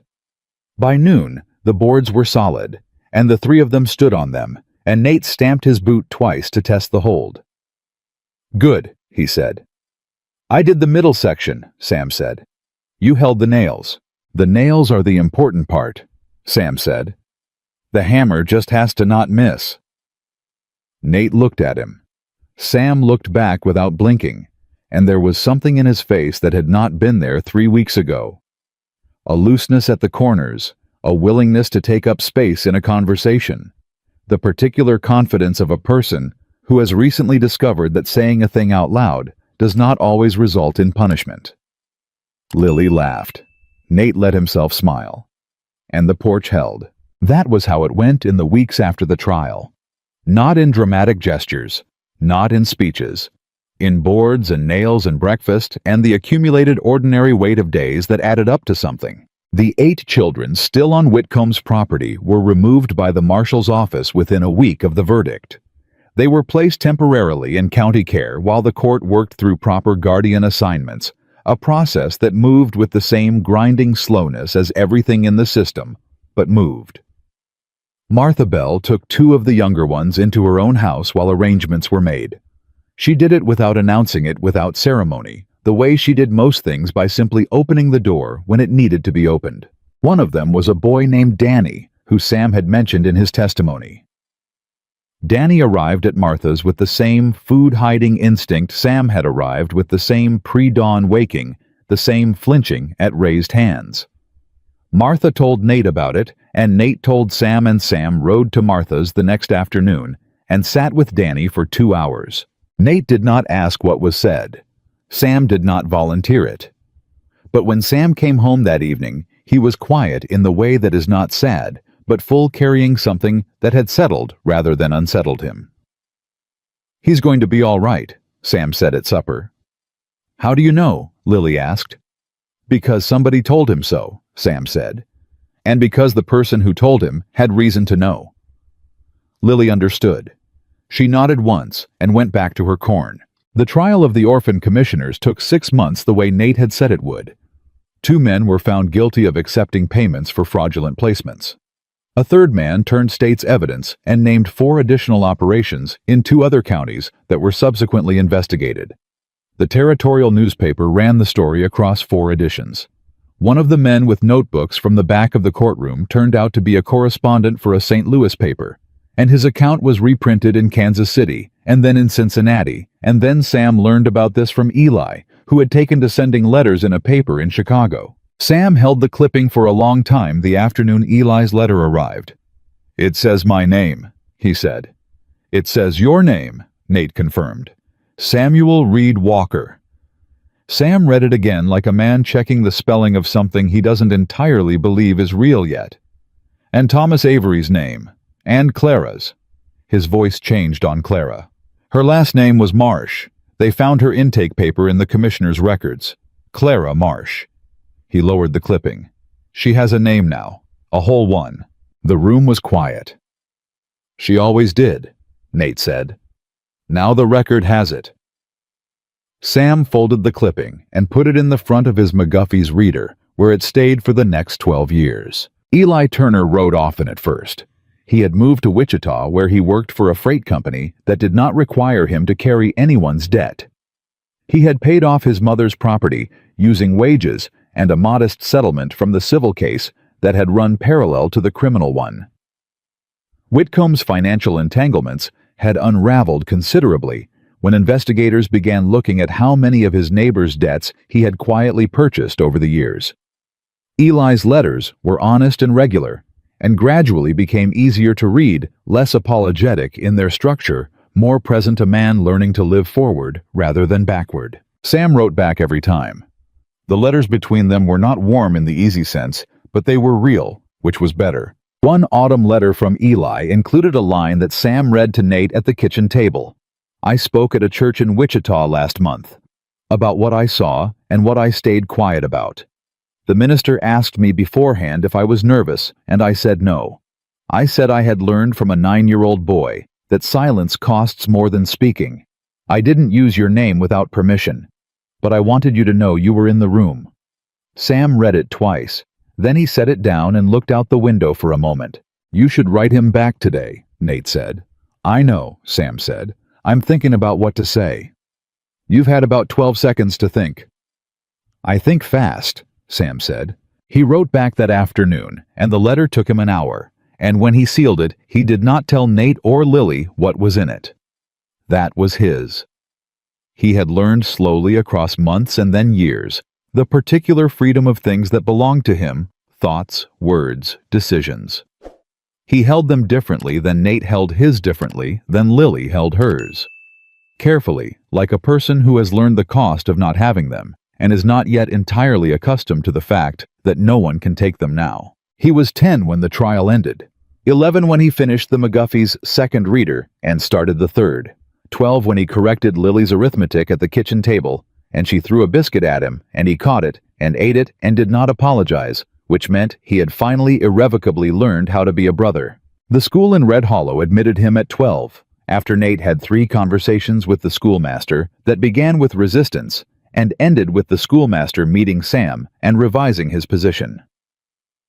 Sam sat in the back of the classroom for 1 week before the teacher moved him to the front because the children in the back were turning around to ask him questions during lessons, which was disruptive. He was the best student the school had seen in years.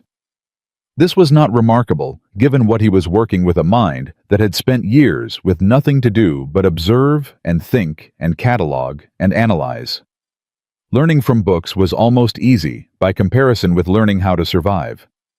He absorbed mathematics and history and geography with the particular hunger of someone who always knew they were capable of more than they'd been allowed. At 14, he began tutoring 3 younger students for no payment because the teacher asked and Sam said yes, the same way he had started washing supper dishes without ceremony because it needed doing and he could do it. At 16, Sam Walker stood in front of a classroom of 12 students as a substitute for the ailing schoolmaster and taught for 3 hours without notes, without hesitation, and without once losing the room. Afterward, 2 parents told the school board what they had seen. The school board met to discuss it and reached no conclusion. This was not surprising. School boards rarely did. Sam was not discouraged. He had learned patience from Nate and persistence from his own nature, and the combination was formidable. At 17, something happened that Nate had not anticipated, but probably should have. Sam came home from school one afternoon and sat down at the kitchen table with the expression of a person carrying a decision they have already made but have not yet said aloud. Nate looked at him across the room. "Say it," he said. "There are children in Millbrook County with no access to any school," Sam said. "I've been reading the territorial reports. 14 settlements, mostly itinerant and former orphan families, no teacher placement in 4 years." He paused. "I want to go." Nate set down what he was working on. "To Millbrook County. To start a school. You're 17. "I know my age," Sam said. "I'm asking if you'll support it, not permission. I'm not asking permission. I'm asking if you're behind me." The distinction was not small, and both of them knew it. Sam had not asked permission for anything since the year after the trial, when Nate had gently and deliberately stopped framing decisions that way. "You're old enough to decide. You're old enough to choose. You're old enough to know what you know." "I'm behind you," Nate said. Sam exhaled. "I knew you would be," Sam said. "Then why did you look like that when you came in?" "Because..." Sam paused. "Honest. Because knowing something and hearing it said are different things. I still need to hear it sometimes." Nate looked at his son. His son, which was how he had thought of him for years without always saying it. Because some things live in the chest long before they live in the language, and said, "You will always have it. Whatever you do and wherever you go, you have it." Sam left for Millbrook County in the spring with a trunk of books, a horse that Nate had spent 2 months picking out specifically for his temperament, and a letter from Dr. Cole, a letter from Martha Bell, and a letter from the Red Hollow schoolmaster that Nate suspected was far more generous than anyone who had initially objected to Sam's enrollment had any right to produce. He was gone for 4 years. He wrote every week without fail. Not long letters, but regular ones. What he had found, who the children were, what they needed, what they did not have. He described a settlement of 30 families without a single book between them. A 6-year-old girl who had taught herself the alphabet by scratching letters in dirt and was hungry for someone to tell her what came next.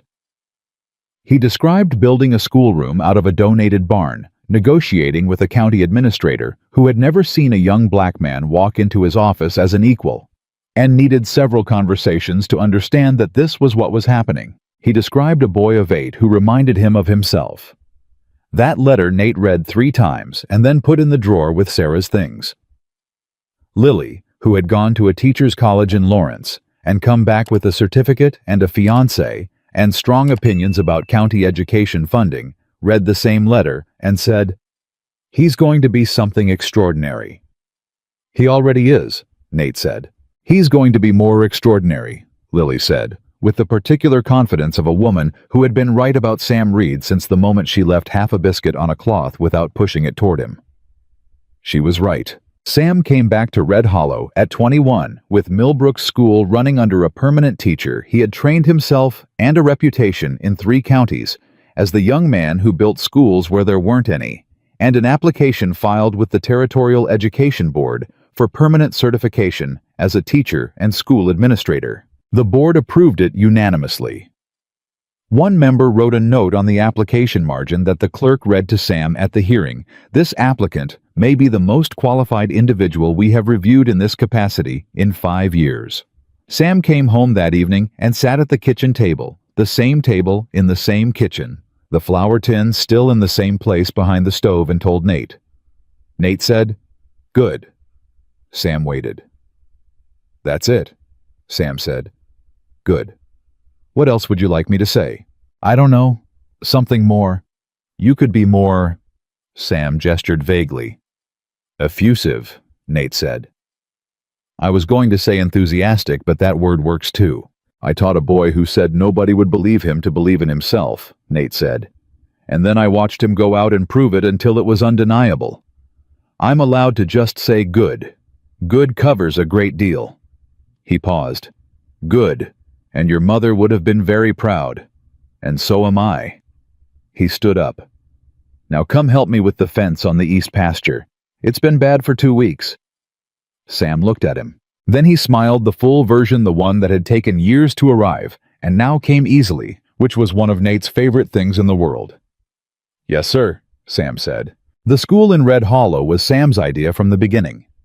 Not a replacement for the existing school, something alongside it for children. The existing school was not built to see former orphans, itinerant families, children whose circumstances meant they had fallen through the gaps between systems that were supposed to catch them. He found the building an unused feed storage on the south end of town, and he negotiated the lease, and he rebuilt the interior with Eli Turner, who came for 2 weeks and stayed a month, and who swung a hammer with the enthusiasm of a man paying a debt that had nothing to do with money. Martha Bell donated 6 desks. Lily donated 23 books, including her college copies that she said she didn't need anymore, and that Sam suspected she actually did, but he took them and said nothing. Nate built the sign. He did it in the barn over 3 evenings while Sam was not watching, and he carried it out the morning they were ready to hang it, and Sam saw what it said and went still. "No child belongs to any man." His own words. The words Nate had said in the market that morning 11 years ago, carrying him up from the dirt, and that Sam had carried ever since in the place where the most important things lived. "You remembered," Sam said. "Hard to forget the sentence that started all this," Nate said. They hung it together, Sam on the ladder, and Nate steadying it from the ground, and when it was up and level, Sam climbed down, and they both looked at it for a moment without speaking. "It's good," Sam said. "Good covers a great deal," Nate said. Sam laughed. Years passed the way years do after the hard ones, not fast or slow, just steady, accumulating the weight of ordinary good things. Sam's school grew. He trained 2 more teachers. He testified twice before the territorial legislature on behalf of education funding for itinerant and displaced children, and both times he brought documentation and history, and the specific names of specific children, and both times he was listened to in the way people listen when the person speaking is carrying the truth in their hands and is not putting it down until they are done. He never married young. That surprised some people who knew him. It did not surprise Nate, who understood that Sam had spent his first years learning to trust anyone at all, and that trust extended to intimacy only on a schedule that was entirely Sam's own and was no one else's business. He married at 28 a woman named Ruth from the next county, a former school teacher herself, with opinions that matched his in depth and differed from his in angle, which was the only interesting way to be married to someone. They had 2 children. Sam named his son Thomas. His daughter he named Clara. Nate met Clara the spring she was born at the Walker Ranch. Their ranch, Sam and Ruth's place, 3 miles down from Nate's, and he held her for a moment and looked at Sam and said nothing. Sam looked back at him and said, "She should know who she's named for." "She will," Nate said. "You'll make sure of it." "We both will," Sam said. The summer Sam turned 32, he came to the old ranch on a Thursday afternoon, which was not unusual. He came most weeks for supper or for work, or sometimes just to sit. Nate was on the porch in the chair with the bad leg that he'd been meaning to fix for 2 years, and the children, Sam's children. Thomas and Clara, 6 and 4, were in the yard making whatever noise children make when they are in a yard and not being watched. Ruth had come too, and she and Lily, who lived close with her family, were inside talking, and the sound of their voices, and the children's voices, and the summer working its way toward evening, made a kind of music that Nate had not expected the later years of his life to contain, and was grateful for every time he heard it. Sam sat on the porch steps the way he used to sit at 4 in the morning on the bad nights, arms around his knees watching Thomas and Clara.